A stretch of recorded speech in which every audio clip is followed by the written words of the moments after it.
Hello बच्चों, I hope आप सब ठीक होंगे और अपना पढ़ाई कर रहे होंगे। तो आज मैं आपके लिए लेके आई हूँ part 2 of sexual reproduction in flowering plants. I hope सबने पार्ट 1 देख लिया होगा और जिसने नहीं देखा प्लीज़ गाइस उसको पहले देख लो, अगर अदरवाइज़ आपको पार्ट 2 समझ नहीं आएगा।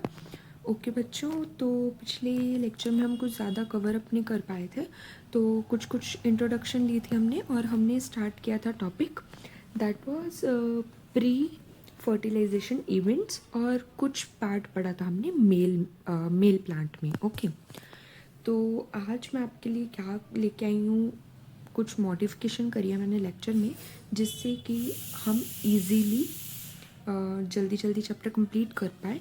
तो मैं आपको ये भी बता देती हूँ कि मैं पार्ट 4 में आपका पूरा चैप्टर कंप्लीट कर दूँगी, ये पार्ट 2 है। ओके गाइस, उसके बाद हम एनसीईआरटी की रीडिंग ले लेंगे, डाउट सॉल्विंग वगैरह कर लेंगे। एंड ऑल्सो मैं आपको सॉरी बोलना चाहती हूँ कि पार्ट 1 के नोट्स मैं आपको अवेलेबल नहीं कर पाई थी टेलीग्राम चैनल पे, बट दिस टाइम पार्ट 2 के जो नोट्स हैं वो ऑल क्लियर्ड है, कुछ टेक्निकल इश्यूज़ नहीं है, तो आपको इस बारी के नोट्स भी मिल जाएंगे। ओके, तो पार्ट 2 के मैंने एक बहुत अच्छी मॉडिफिकेशन करी है, दैट इज़ कि मैं ना पूरे नोट्स बना करके लेकर आई हूँ ताकि हमारा टाइम वेस्ट ज़्यादा ना हो और हम फटाफट अपना चैप्टर कंप्लीट कर सकें, कवर कर सकें। ओके, तो नोट्स हम मेरे पास हैं आपके चैप्टर के, जितना आज हमने पढ़ना है उसके। तो लेट्स स्टार्ट। ओके बच्चों, तो पिछले चैप्टर में हमने स्टार्ट करा था topic male reproductive structure and events. मैंने आपको स्ट्रक्चर्स के बारे में बता दिया था और कुछ स्ट्रक्चर का पार्ट अभी भी रहता था। लास्ट टॉपिक जो हमने पढ़ा था that was layers of microsporangium. मैंने आपको वो लेयर्स बताई थी, 4 layers, epidermis, endothecium, middle layer and tapetum. Okay, I hope आपने वो लेक्चर देख लिया होगा और अच्छे से रिवाइज भी कर लिया होगा। तो आज हम स्टार्ट कर रहे हैं टैप्टम से। बेटा टैप्टम क्या होती है? ये इनर मोस्ट लेयर होती है माइक्रोस्पोरेंजियम की। मैंने आपको माइक्रोस्पोरेंजियम भी बताया था लास्ट लेक्चर में। तो अगर आपको थोड़ी सी भी टर्मिनोलॉजी में या किसी में भी दिक्कत आ रही है बेटा, आप एक बार ही जाकर लेक्चर 1 देख सकते हैं, अदरवाइज़ आपको इस लेक्चर में डिफ़िकल्टी होगी। ओके, तो सबसे पहले हम स्टार्ट कर रहे हैं टैप्टम। ये जो है बेटा इनर मोस्ट लेयर होती है माइक्रोस्पोरेंजियम की। This is microsporangium. इसकी जो है ना इनर मोस्ट लेयर, लाइक मैंने आपको दिखाया था ये माइक्रोस्पोरेंजियम है, इसके आसपास लेयर्स होती हैं। तो इसकी मोस्ट इनर जो मतलब सबसे पास होती है माइक्रोस्पोरेंजियम के लेयर, वो होती है टैप्टम हमारी। ठीक है, ये क्या होती है, इसके अंदर टेप्टम के अंदर हमारे पास होते हैं स्पोरोजीनियस टिश्यूज़। ठीक है, जो कि आगे जाके हमारे माइक्रोस्पोर्स बनाएंगे, दैट इज़ मेल गैमेट्स बनाएंगे। ओके, अब बेटा इसका फंक्शन देखेंगे कि इसके फंक्शन क्या होते हैं। इसके फंक्शन होते हैं बेटा प्रोवाइड नरिशमेंट। ये नरिशमेंट प्रोवाइड करता है to the developing polar on microspore. जो भी मेल गैमेट होगा उसको नरिशमेंट प्रोवाइड करता है टेप्टम।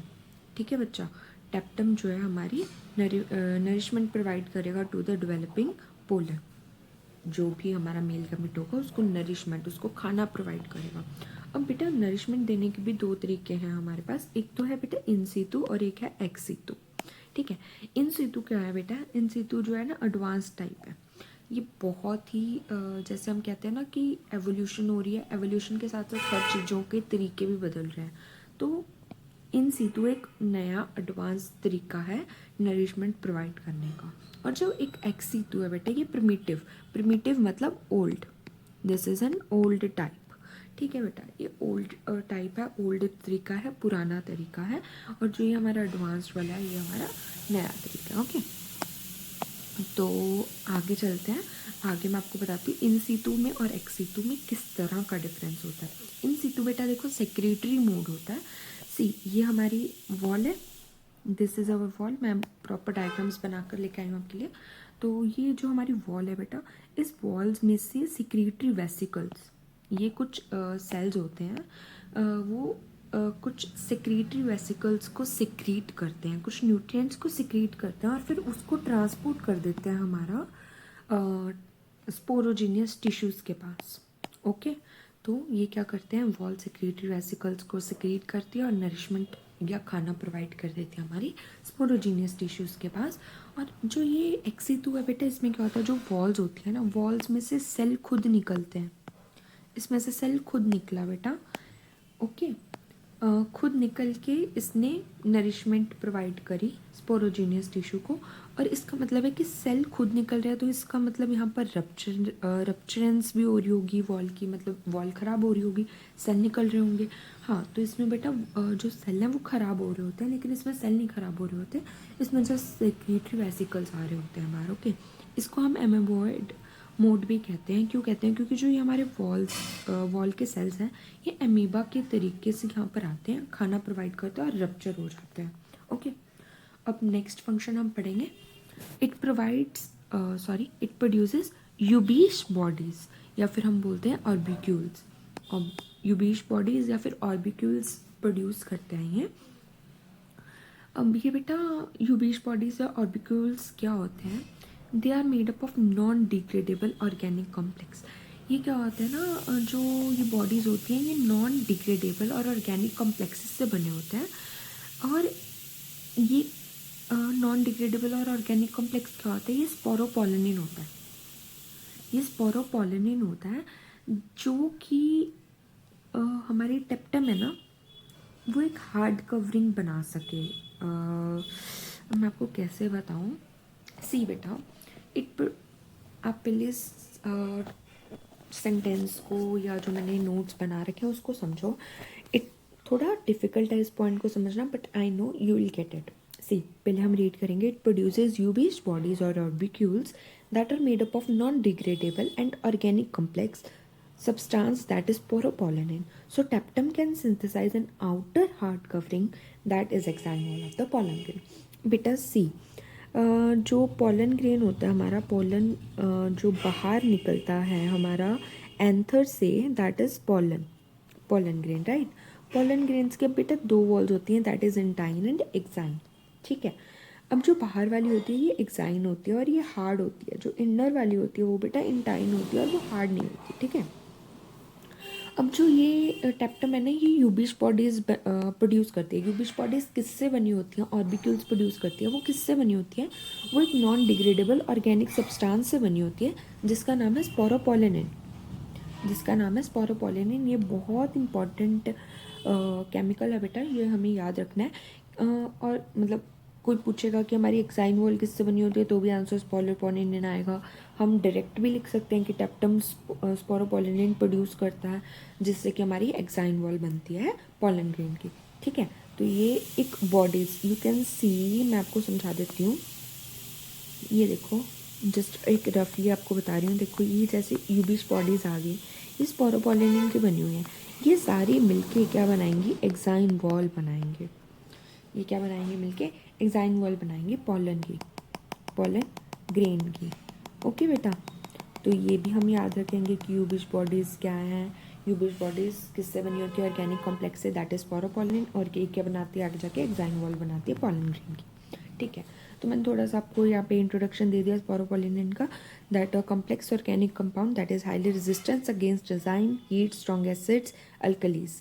ठीक है, तो क्या है बेटा कि स्पोरोपोलिनिन एक कॉम्प्लेक्स ऑर्गेनिक कंपाउंड है जो कि हाईली रेजिस्टेंस, मतलब इसको फ़र्क नहीं पड़ता एंजाइम से, हीट से, स्ट्रॉन्ग एसिड से, अल्कली से, इसे किसी चीज़ से कोई ज़्यादा फ़र्क नहीं पड़ता। तभी तो ये एक्साइन वॉल, हार्ड वॉल बनाती है पोलन ग्रेन की। ठीक है, ये जस्ट मैंने आपको इन्फॉर्मेशन के लिए बता दिया, आपके एनसीईआरटी में गिवन नहीं है। Okay, what is एंटाइन? अब एक्साइन है तो मैंने यहाँ पे एंटाइन के बारे में भी लिखा हुआ। एक्साइन जो है बेटा आउटर वॉल होगी पोलन ग्रेन की, एंटाइन जो है इनर वॉल होगी पोलन ग्रेन की। जो इनर वॉल है बेटा वो किससे बनती है? एमएमसी। अब यहाँ पे एमएमसी क्या है बेटा? That is microspore mother cell.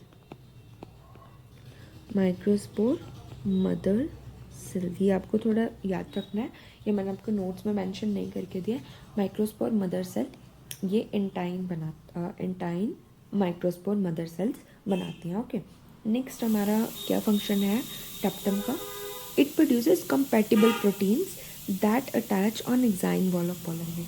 अब ये क्या करते हैं बेटा? टेप्टम जो है ना, कुछ कंपैटिबल प्रोटीन्स, अब देखो एवरी एक्साइन वॉल, ये हमारा पोलन ग्रेन हो गया, ये एंटाइन होगी, एक्साइन होगी। ये एक्साइन के आसपास ना एक डिफरेंट कलर, डिफरेंट शेप्स का पैटर्न होता है जो कि अलग अलग प्लांट का डिफरेंट होता है। जैसे हमारे पास डीएनए फिंगरप्रिंट्स होती हैं, हर ह्यूमन बींग्स की डिफरेंट होती हैं, वैसे ये जो एग्जाइन का पैटर्न होता है बेटा हर प्लांट के लिए डिफरेंट होता है, तो उसके लिए कंपैटिबल प्रोटीन्स बनाता है टैप्टम, ताकि ये जाकर अलग अलग पैटर्न बना सके एग्जाइन वॉल पे। एक ऐसा कंपैटिबल प्रोटीन बनाता है जो कि एग्जाइन वॉल पर जाकर पैटर्न बना सके। ओके, अब नेक्स्ट हमारा फीचर क्या है टैप्टम का, ये various kinds of enzyme release करता है। वेट मैं आपको ये थोड़ा रब कर दूँ, अदरवाइज आपको पॉइंट नहीं दिखेगा। Release various kinds of enzymes and hormones, for example it releases callase that dissolve the callose of microspore tetrad in order to liberate the microspore. Okay बेटा देखो, ये एमएमसी है, ये हमारी माइक्रोस्पोर मदर सेल है, ये मेयोसिस करके ना टेट्राड बनाती है। अब देखो एक ये सेल है, अब ये मायोसिस करेगा तो इसके 4 सेल्स बनेंगे, ठीक है 4 सेल्स बनेंगे, पर इसकी ना अभी जो सेल्स बने हैं वो एक दूसरे के साथ अटैच ही रहते हैं। एक तो ये रहा, एक ये रहा, एक ये रहा, एक इसके बैक साइड पे होता है, तो ये टेट्राड बन गया। ये टेट्राड किससे ज्वाइंट होता है बेटा, ये होता है कैलोज से ज्वाइंट होते हैं एक दूसरे से ना। जो मायोसिस करके माइक्रो मदर सेल ने एक टेट्राड बनाया है वो कैलोज से एक दूसरे से ज्वाइंट होता है। फाइन, अब ये जो है ना टेप्टम, ये मैंने आपको टेप्टम शो करी है, टेप्टम कैलेज बनाता है। कैलेज क्या करता है, कैलोज को डिसॉल्व करके माइक्रोस्पोर्स है ना जो 4, उनको डिफ्रेंशिएट कर देता है, 4 अलग अलग माइक्रोस्पोर्स बना देता है। माइक्रोस्पोर टेट्राड से माइक्रोस्पोर्स कैसे बनते हैं, टेप्टम कैलेज एंजाइम रिलीज करता है जो कि कैलोज को डिसॉल्व कर देता है और फिर हमारे माइक्रोस्पोर्स आ जाते हैं। ठीक है, ये हमारे हो गए 4 फंक्शन। और बेटा ये हमारा 5th फंक्शन ये है, वेट यहाँ पर कुछ तो गलती हो गई है मुझसे while राइटिंग। ठीक है, ये produces pollen kitt for entomophilous covering the exine wall made up of. Okay, 5th हमारा जो बेटा फंक्शन है टेप्टम का, दैट इज ये पॉलन किट प्रोड्यूस करता है। It produces a pollen kitt for entomophilous, जो इंसेक्ट पॉलिनेटेड फ्लावर्स होते हैं। देखो कोई भी फ्लावर, अब ये हमारा फ्लावर है,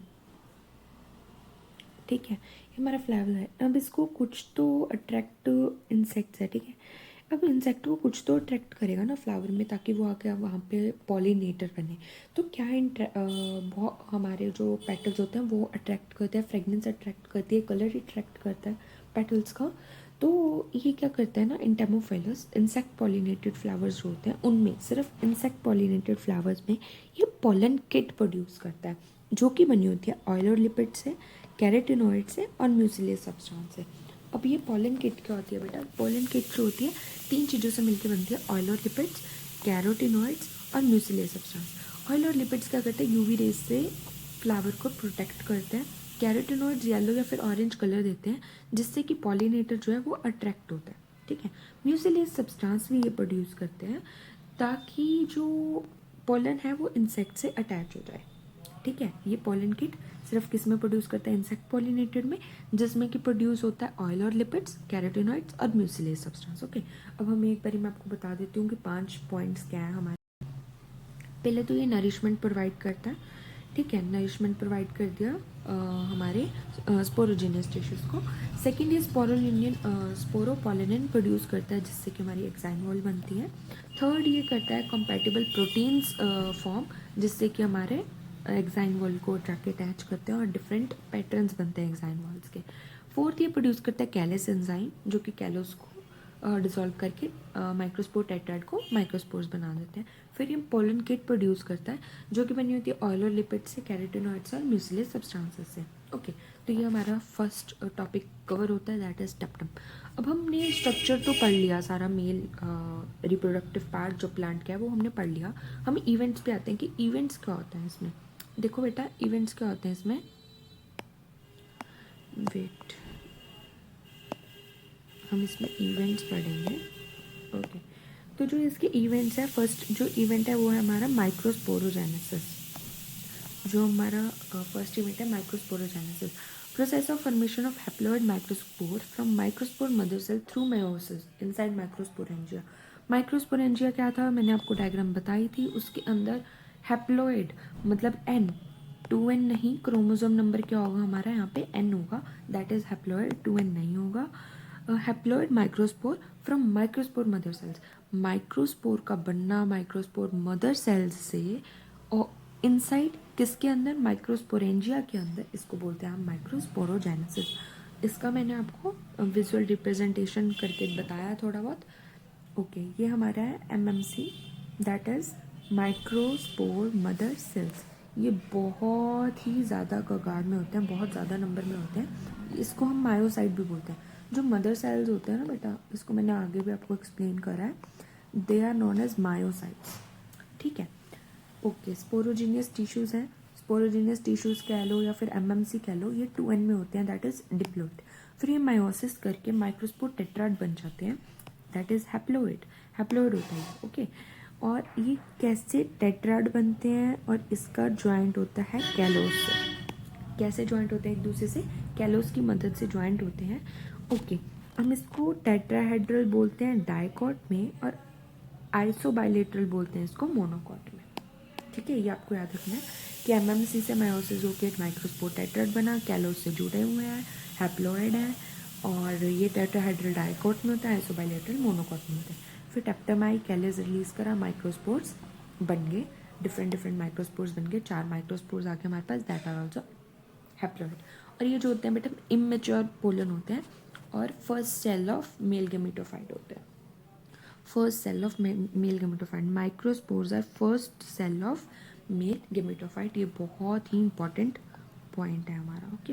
आपको याद रखना, microspores are the first cell of male gametophyte. अब डेवलपमेंट होती है मेल गेमेटोफाइट की। अगर ये फर्स्ट सेल है तो बेटा ये प्रॉपर एक जाके बॉडी भी तो बनेगा ना, ये एक सेल से तो हमारा पॉलन कुछ काम का नहीं है, तो इसकी डेवलपमेंट होती है। डेवलपमेंट को क्या कहते हैं हम, माइक्रो गैमेटोजेनेसिस। गैमेटोजेनेसिस का, गैमेट का बनना, मेल को क्या कहते हैं, मेल वाले गैमेट को हम माइक्रो गैमेट कहते हैं, तो उसका बनना is micro gametogenesis, okay. Development of male gametophyte आ गया हमारे पास। अब ये क्या है बेटा, जो ये गैमेटोजेनेसिस है, माइक्रो गैमेटोजेनेसिस है, ये 2 स्टेज पे होती है। एक तो होती है प्री पॉलिनेशन डेवलपमेंट, एक होती है पोस्ट पॉलिनेशन डेवलपमेंट। जो हमारी पोस्ट पॉलिनेशन डेवलपमेंट होती है वो हम पॉलिनेशन के बाद में पढ़ेंगे, दैट इज़ नेक्स्ट लेक्चर, या फिर उससे नेक्स्ट लेक्चर विल सी कि कैसे सेटलमेंट होती है। पर हम पहले प्री पॉलिनेशन डेवलपमेंट पढ़ेंगे, दैट इज़, अब ध्यान से सुन लो, गैमेटोफाइट है। गैमेटोफाइट जो है बेटा 2 टाइम डेवलप करता है, एक होता है प्री पॉलिनेशन डेवलपमेंट, एक होता है पोस्ट पॉलिनेशन डेवलपमेंट। वो हम पॉलिनेशन होने के बाद पढ़ते हैं कि पॉलिनेशन होने के बाद कैसे डेवलपमेंट होगी। हम पहले यहाँ पर पढ़ेंगे प्री पॉलिनेशन डेवलपमेंट, जो कि पॉलिनेशन के पहले से डेवलपमेंट होती है। पॉलिनेशन क्या होता है बेटा, जब एक माइक्रोस्पोर जाकर फीमेल बॉडी पर लैंड करता है, that is known as pollination. अब पॉलिनेशन के बाद में इस गैमेटोफाइट के मैच्योरेशन होती है या डेवलपमेंट होती है, हम कह सकते हैं। अगर पॉलिनेशन नहीं हो रही है तो डेवलपमेंट नहीं होती है पोस्ट पॉलिनेशन वाली, ओनली प्री पॉलिनेशन डेवलपमेंट होती है, और उसके बाद वो गैमेटोफाइट हमारा रप्चर हो जाता है, ओके। ठीक है, अब प्री पॉलिनेशन डेवलपमेंट क्या है बेटा, formation of haploid microspore. Microspore बनेगा हैप्लोइड वाला, वो हम पहले बना चुके हैं। Microspore haploid undergoes in first asymmetrical mitosis and form a large vegetative cell and a small generative cell that float in the cytoplasm of vegetative cell। पहले मैं आपको थ्योरी समझा देती हूँ, फिर मैं आपको विजुअल रिप्रेजेंटेशन दे दूँगी इसकी। दैट इज़, जो माइक्रोस्पोर है ना, वो एक माइटोसिस में जाता है। असिमेट्रिकल माइटोसिस होती है, ऐसा नहीं है कि एक सेल है तो 50-50 इसकी माइटोसिस होगी, हाफ हाफ हो जाएगा, नहीं। ये हाफ हाफ असिमेट्रिकल होता है, सिमेट्रिकल नहीं होता। असिमेट्रिकल कैसे बेटा, 60% एक सेल के पास रह गया, इसको वैसे तो हम 70 बोलेंगे, 70 एक सेल के पास रह गया, 30 एक सेल के पास रह गया, दैट इज़ एसिमेट्रिकल। इसमें एसिमेट्रिकल होती है माइक्रोस्पोर में। फर्स्ट एसिमेट्रिकल माइटोसिस होती है, और उसमें क्या बनता है, एक तो लार्ज वेजिटेटिव सेल बनता है और एक स्मॉल जनरेटिव सेल बनता है। पहले तो असिमेट्रिकल माइटोसिस हुई, फिर इसमें एक जो बड़ा सेल बना उसको हम वेजिटेटिव सेल कहते हैं, और जो छोटा सेल बना उसको हम जनरेटिव सेल कहते हैं, ठीक है। और ये क्या करता है, जो छोटा वाला जनरेटिव सेल है ना, ये साइटोप्लाज्म सेल का जो साइटोप्लाज्म होता है, लिक्विड पार्ट होता है, उसमें फ्लोट ही करता रहता है। जो जनरेटिव सेल होता है हमारा, वो वेजिटेटिव सेल के साइटोप्लाज्म में फ्लोट करता रहता है, ठीक है, ओके। जो ये माइक्रोस्पोर मदर सेल है ना, इसको पोटेंशियल पोलन भी कहते हैं, क्योंकि आगे जाके ये पोलन ग्रेन बनेगा। पोटेंशियल मतलब बनने वाला, तो MMC is also called potential pollen. अब मैं आपको थोड़ा ये डायग्राम बता देती हूँ। देखो, ये माइक्रोस्पोर है हमारा, माइक्रोस्पोर बना था टेट्राड से टूट के, माइक्रोस्पोर बना था। ये हमारा हैप्लोइड था। ओके, इसकी फर्स्ट माइटोसिस हुई, that is asymmetrical, asymmetrical mitosis होगी। अब आप थोड़ा इसको अच्छे से बड़ा करके देखो, ये हमारा सेल है, ये माइटोट होके ये स्पिंडल फाइबर्स आ गए हैं इसके बीच में। एक ये न्यूक्लियस है, एक ये न्यूक्लियस है, ठीक है, एक छोटा न्यूक्लियस, एक बड़ा न्यूक्लियस, और ये स्पिंडल फाइबर्स हैं बीच में, जो कि इनको डिफ्रेंशिएट कर रहे हैं। अब ये जो छोटा न्यूक्लियस है, ये क्या होगा, हमारा जनरेटिव न्यूक्लियस, और जो बड़ा है वो होगा हमारा वेजिटेटिव न्यूक्लियस। ये इरेगुलर का होता है, और छोटा वाला भी इरेगुलर ही होता है, ठीक है। अब क्या होगा बेटा, जो ये हमारी वॉल है और ये वॉल है, ठीक है, दो वॉल्स होंगी हमारी इस सेल के बाहर, ठीक है। जो आउटर होगी वो होगी एक्साइन, अंदर वाली होगी हमारी इंटाइन, जो कि होगी बनी हुई पैक्टोसेलुलोज से। किससे? पैक्टोसेलुलोज, पैक्टोसेलुलोज, पैक्टोसेलुलोज। मैं क्यों रिपीट कर रही हूँ, ताकि आपके दिमाग में बैठ जाए। और जो एक्साइन है वो तो हमने पढ़ लिया, स्पोरोपोलिन से बनी होती है। ओके, मैं एक बार आपको लेबलिंग बता देती हूँ। ये टेप्टम है, टेप्टम से आके बनी एक्साइन, और इंटाइन किससे बनी होती है, पैक्टोसेलुलोज से। वेजिटेटिव न्यूक्लियस हो गया हमारा, जनरेटिव न्यूक्लियस हो गया हमारा, स्पिंडल फाइबर्स हो गया, एक्साइन हो गया। इसको हम बोलते हैं इमेच्योर पोलन ग्रेन। अभी मैच्योर नहीं है बेटा, ये इमेच्योर ही है, क्योंकि इस अभी तो इसके सेल ही नहीं बने हैं, इसकी बाउंड्रीज ही नहीं बनी है। इट्स जस्ट न्यूक्लियस, अभी तो न्यूक्लियस ही डिवाइड हुआ है, दैट इज कैरियोकाइनेसिस हुई है, दैट इज कैरियोकाइनेसिस हुई है ये तो अभी। तो मैम हमारी साइटोकाइनेसिस कब होगी बेटा? साइटोकाइनेसिस भी अभी हो जाएगी। देखो, फिर नेक्स्ट जो होता है हमारा साइटोकाइनेसिस होती है, ये हमारी कंपैटिबल प्रोटीन्स आके लग गए, आपने देखा ये क्रॉस क्रॉस वाले, ये हमारे कंपैटिबल प्रोटीन्स हो गए और एग्जाइन पे आकर लग गए हैं। ओके, तो अब हमारा जो सेल है वो डिफ्रेंशिएट हो गया। जनरेटिव न्यूक्लियस ने एक जनरेटिव सेल बना लिया, अपने आसपास एक वॉल बना ली, सेल बन गया। इसकी तो वॉल पहले से ही थी, तो ये वेजिटेटिव सेल हो गया। वेजिटेटिव सेल का वैक्यूल भी बन गया, ठीक है, वैक्यूल आ गया वापस। तो अब लेबलिंग देख लेते हैं। ये मैच्योर पोलन ग्रेन होगा जब इसकी सेल वॉल बन जाएगी जनरेटिव सेल की, तो ये मैच्योर पोलन ग्रेन हो जाएगा, या फिर हम कह सकते हैं immature pollen gametophyte. Pollen grain mature है, पर जो गैमेटोफाइट है वो तो अभी इमेच्योर ही है, क्योंकि अभी इसकी पोस्ट पॉलिनेशन डेवलपमेंट भी होनी है, ठीक है। तो देखो, अब हम इसकी लेबलिंग पढ़ लेते हैं। ये वैक्यूल हो गया जनरेटिव सेल का, ये वेजिटेटिव सेल का, ये वेजिटेटिव सेल हो गया। ये डिवाइडिंग सेल है जनरेटिव सेल। जो जनरेटिव सेल है ना बेटा, ये पोस्ट पॉलिनेशन डेवलपमेंट के टाइम पे दोबारा डिवाइड होगा, ठीक है। तो ये जनरेटिव सेल हो गया हमारा, और ये हमारी इंटाइन होगी, ये हमारी एक्साइन होगी। एक्साइन के ऊपर आपके कंपेटिबल प्रोटीन्स भी लग गए हमारे, ठीक है। अब ये बेटा देखो, जर्म पोर। जर्म पोर क्या होता है? जो भी एक्साइन जहाँ पर स्पोरोपोलिन एब्सेंट होता है, एज एक्साइन वॉल की ऐसी जगह जहाँ से स्पोरोपोलिन एब्सेंट होता है, उसको बोलते हैं हमारा जर्म पोर। और यहाँ से ही आगे जाके पोलन ट्यूब निकलेगी। पोलन ट्यूब की मदद से ही फर्टिलाइजेशन होती है। पोलन ट्यूब नहीं बनेगी तो फर्टिलाइजेशन नहीं होगी। तो आप ज़रा दोबारा देख लो, ये माइक्रोस्पोर है, फर्स्ट माइटोसिस हुई, असिमेट्रिकल हुई, एक जनरेटिव न्यूक्लियस बना, एक वेजिटेटिव न्यूक्लियस बना, इंटाइन बनी, एक्साइन बनी, स्पिंडल फाइबर्स भी दिख रहे हैं आपको इसमें। तो इंटाइन जो होती है हमारी पैक्टोसेलुलोज के बनी होती है, एक्साइन हमारी स्पोरोपोलिन की बनी होती है। देन हमारे एक आगे इसके साइटोकाइनेसिस होता है। साइटोकाइनेसिस में क्या होता है? वैक्यूल बन जाता है वेजिटेटिव सेल का, जनरेटिव सेल के आसपास सेल वॉल आ जाती है, इसको डिवाइडिंग सेल भी कहते हैं। एक्साइन इंटाइन भी हो जाते हैं। एक्साइन के आसपास एक कंपेटिबल प्रोटीन्स भी आके लग जाते हैं, जो कि टैप्टम की मदद से ही लगते हैं। देन फिर एक जर्म पोर भी बन जाता है। जर्म पोर क्या होता है बेटा? जो कि ऐसी जगह एक्साइन वॉल में जहाँ पर स्पोरोपोलिन एब्सेंट होता है, इससे आगे जाके हमारी बनती है पोलन ट्यूब। ओके, अब एक इम्पॉर्टेंट नोट है, that is 60% angiosperms pollen is released at 2 cell stage, and in remaining 40% angiosperm pollen is released at 3 cell stage। जैसे कि मैंने बताया कि जनरेटिव सेल आगे जाके डिवाइड होगा, ये 2 में बढ़ जाएगा, तो वो 3 सेल हो जाएंगे, 2 जनरेटिव वाले, एक वेजिटेटिव वाला। पर क्या होता है, 60% एंजियोस्पर्म्स, जो भी ज़्यादातर एंजियोस्पर्म्स होते हैं उसमें पोलन जब भी रिलीज होता है ना इसी स्टेज पे होता है, जब उसमें 2 सेल्स होते हैं, एक जनरेटिव और एक वेजिटेटिव, तभी ऑलमोस्ट ये रिलीज होता है। पर जो 40% एंजियोस्पर्म्स है उनमें क्या होता है कि जनरेटिव सेल पहले ही 2 में टूट जाता है, जो कि पोस्ट पॉलिनेशन डेवलपमेंट के टाइम होता है। लेकिन कई बारी 40% एंजियोस्पर्म्स में ये पहले ही हो जाता है, जिससे कि ये 3 सेल्ड पोलन ग्रेन बन जाता है और फिर ये रिलीज होता है। ठीक है, तो ये 40% में ही होता है, 60% मतलब ज़्यादातर 2 सेल स्टेज ही होती है। ओके, अब हमारा आएगा structure of pollen grain. Pollen grain का स्ट्रक्चर क्या होता है? ये ज़्यादातर स्फेरिकल होता है नेचर में, शेप में, और जो इसका साइज़ होता है 20 to 50 माइक्रोमीटर होता है। 25 to 50 micrometre spherical in shape, जो कि size, shape, colour and design of exine wall varies.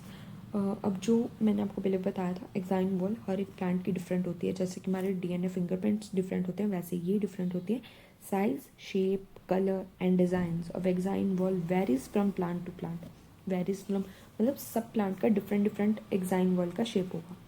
जो मेच्योर पोलन ग्रेन होता है, in most of the plant is made up of 2 cells. ज़्यादातर most of plant, you can see most of plant is made up of 2 cells. जैसे मैंने बताया, most of the plant में एक generative और एक वेजिटेटिव सेल होता है, पर कुछ कुछ केसेस में जनरेटिव सेल पहले ही डिवाइड कर जाता है, जिससे कि वो 3 सेल्ड स्टेज बन जाती है।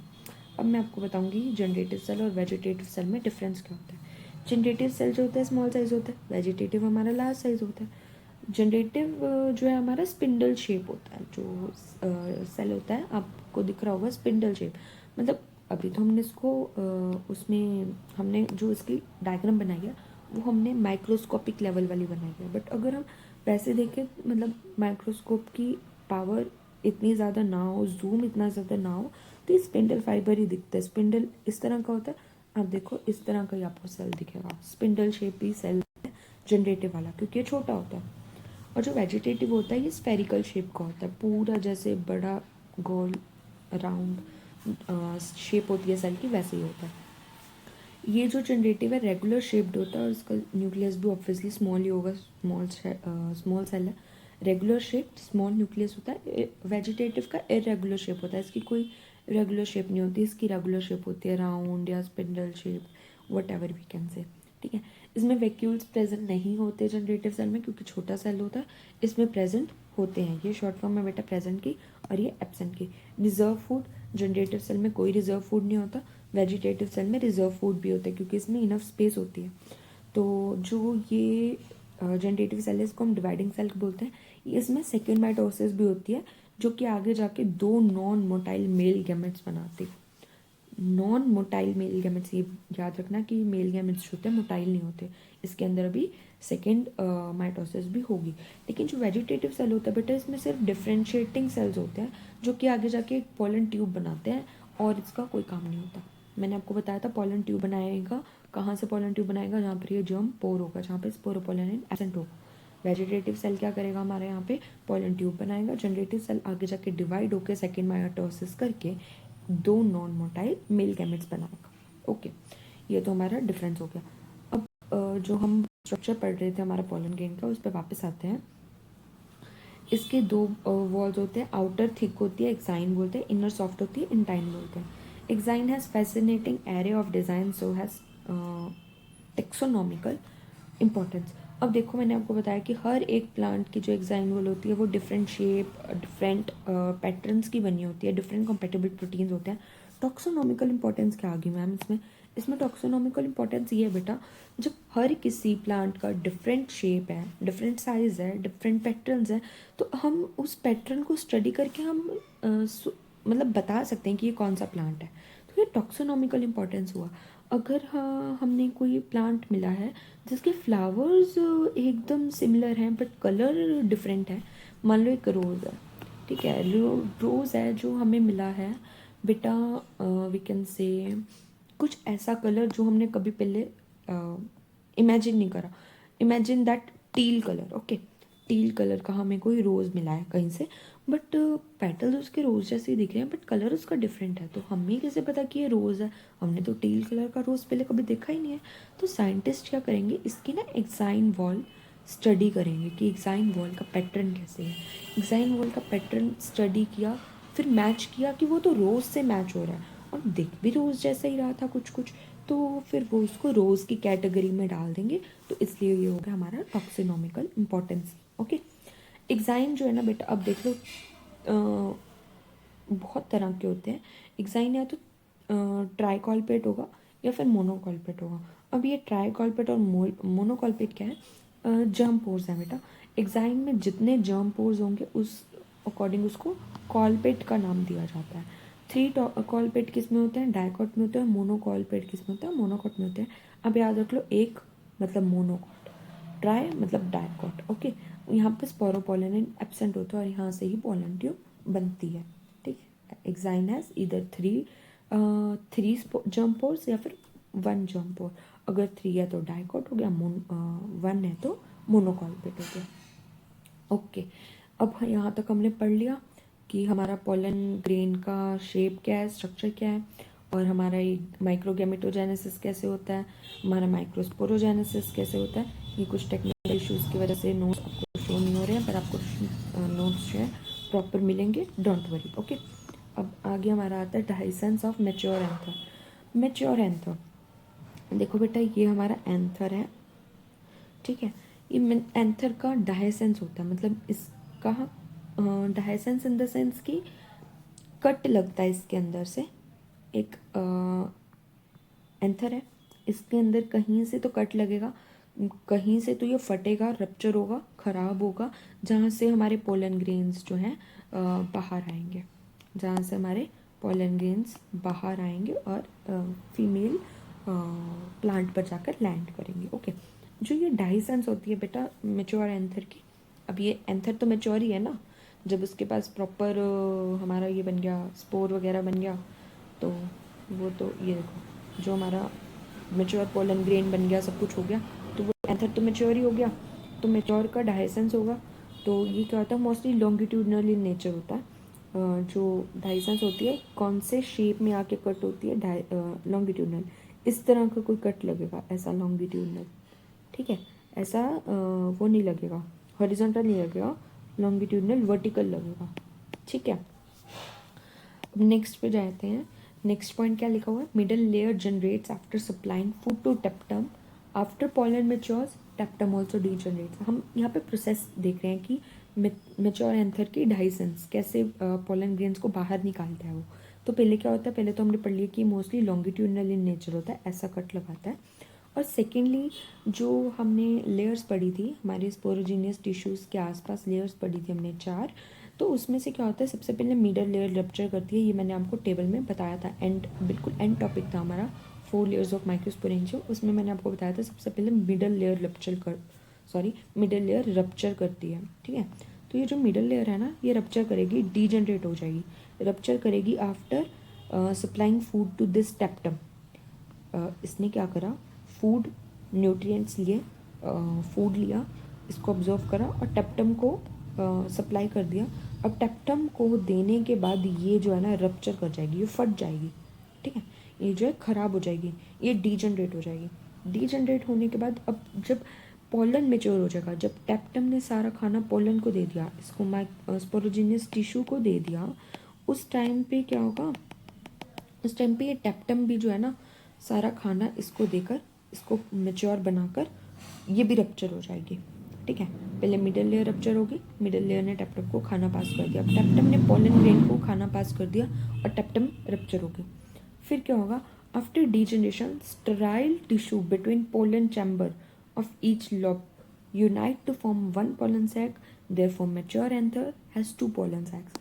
अब ये थोड़ा जो बेटा ये मैं ना आपको डायग्राम्स में समझा पाऊँगी, तो मेरे पास जो डायग्राम है उस पर चलते हैं हम।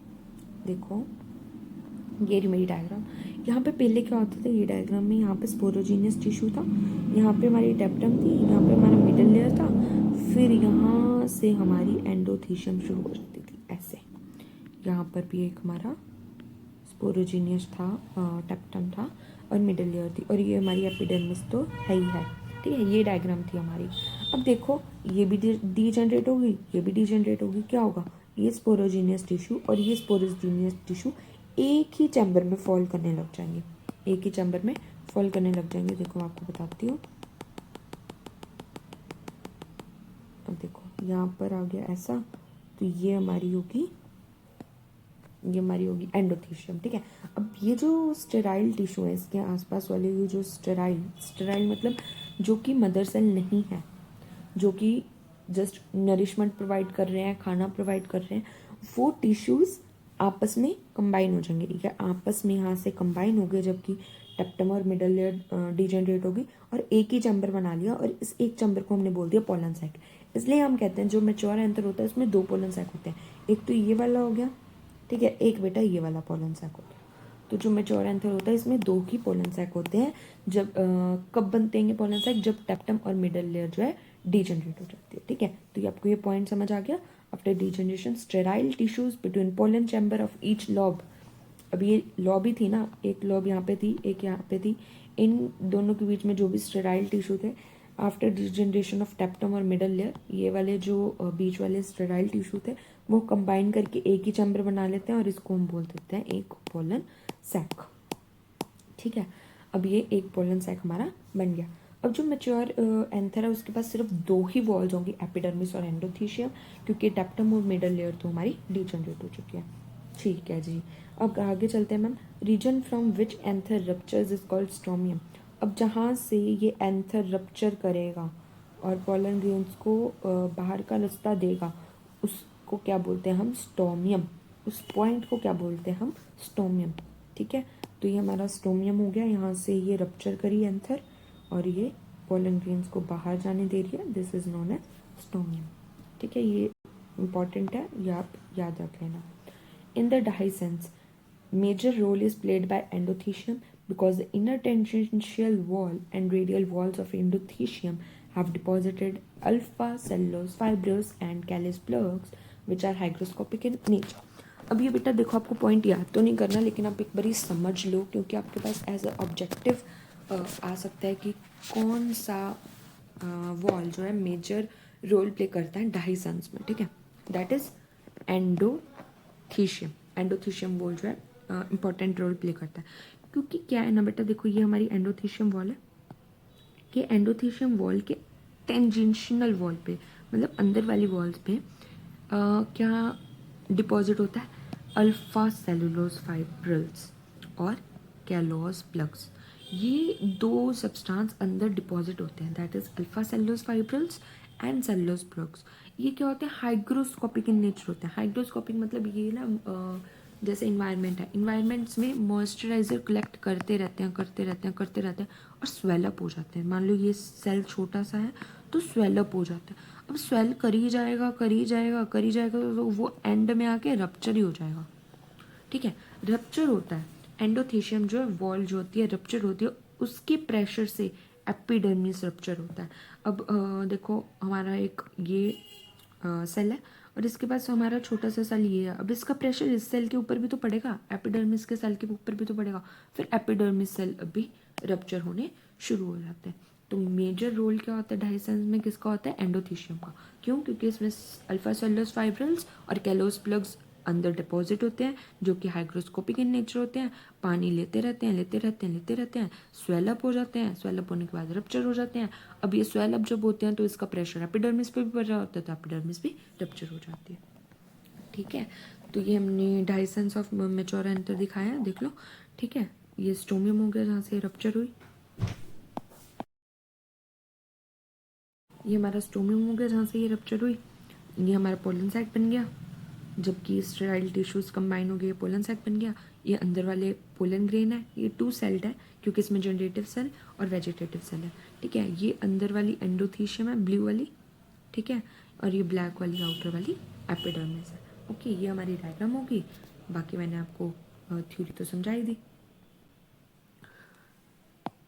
हमारा टॉपिक है so important some important points about pollen grains. Pollen grains के बारे में कुछ मतलब लाइक फालतू से ही है, वैसे तो ऐसे ही है, बट हमारे एनसीईआरटी में गिवन है ये पॉइंट्स, ये हमारे एनसीईआरटी में गिवन है, ये एक्स्ट्रा नहीं है बच्चों, तो हम इसको पढ़ेंगे। ठीक है, कुछ मतलब लाइक ऊपर वाले पॉइंट्स हैं, तो एक बार हम इसको पढ़ लेते हैं। Duration up to which pollen is capable to germinate on stigma after releasing from anther is called pollen viability. एक मतलब कितने टाइम तक एक पोलन जब एंथर से निकल जाता है, कितने टाइम तक वो स्टिग्मा पर जर्मिनेट होने की कैपेबिलिटी रखता है, उसको बोलते हैं pollen viability. Duration up to which pollen is capable to germinate on stigma after releasing from anther. Anther से निकलने के बाद कितनी देर के बाद ये, कितनी देर तक ये इतनी कैपेबिलिटी रखता है कि ये जर्मिनेट हो सके स्टिग्मा पे, that is known as pollen viability. और ये प्लांट टू प्लांट वेरी करती है, अलग अलग प्लांट के अलग अलग पोलन वायबिलिटी होती है. वीट और राइस की 30 मिनट्स होती है. रोजिएसी, सोलियनियासी एंड ल्यूगिमिनेसी ये फैमिलीज़ हैं, इनकी सेवरल मंथ्स तक वायबिलिटी होती है. अब जो ये पोलन बैंक्स हैं, क्या होते हैं ये पोलन बैंक्स, ये कुछ टर्मिनोलॉजी है, ठीक है.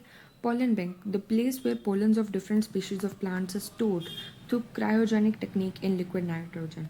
अब जहाँ पर, जिस जगह पर डिफरेंट स्पीशीज़ के पोलन्स को कलेक्ट करा जाता है, स्टोर करा जाता है, उसको क्या बोलते हैं हम, पोलन बैंक बोलते हैं. और किन कंडीशंस में इसको रखा जाता है, लिक्विड नाइट्रोजन में रखा जाता है, जो कि जिसका टेम्परेचर होता है -196 degree Celsius. Cryogenic techniques use होती हैं. क्रायोजेनिक टेक्निक्स क्या होती हैं, लिक्विड नाइट्रोजन में रखना at the temperature of -196 degree Celsius.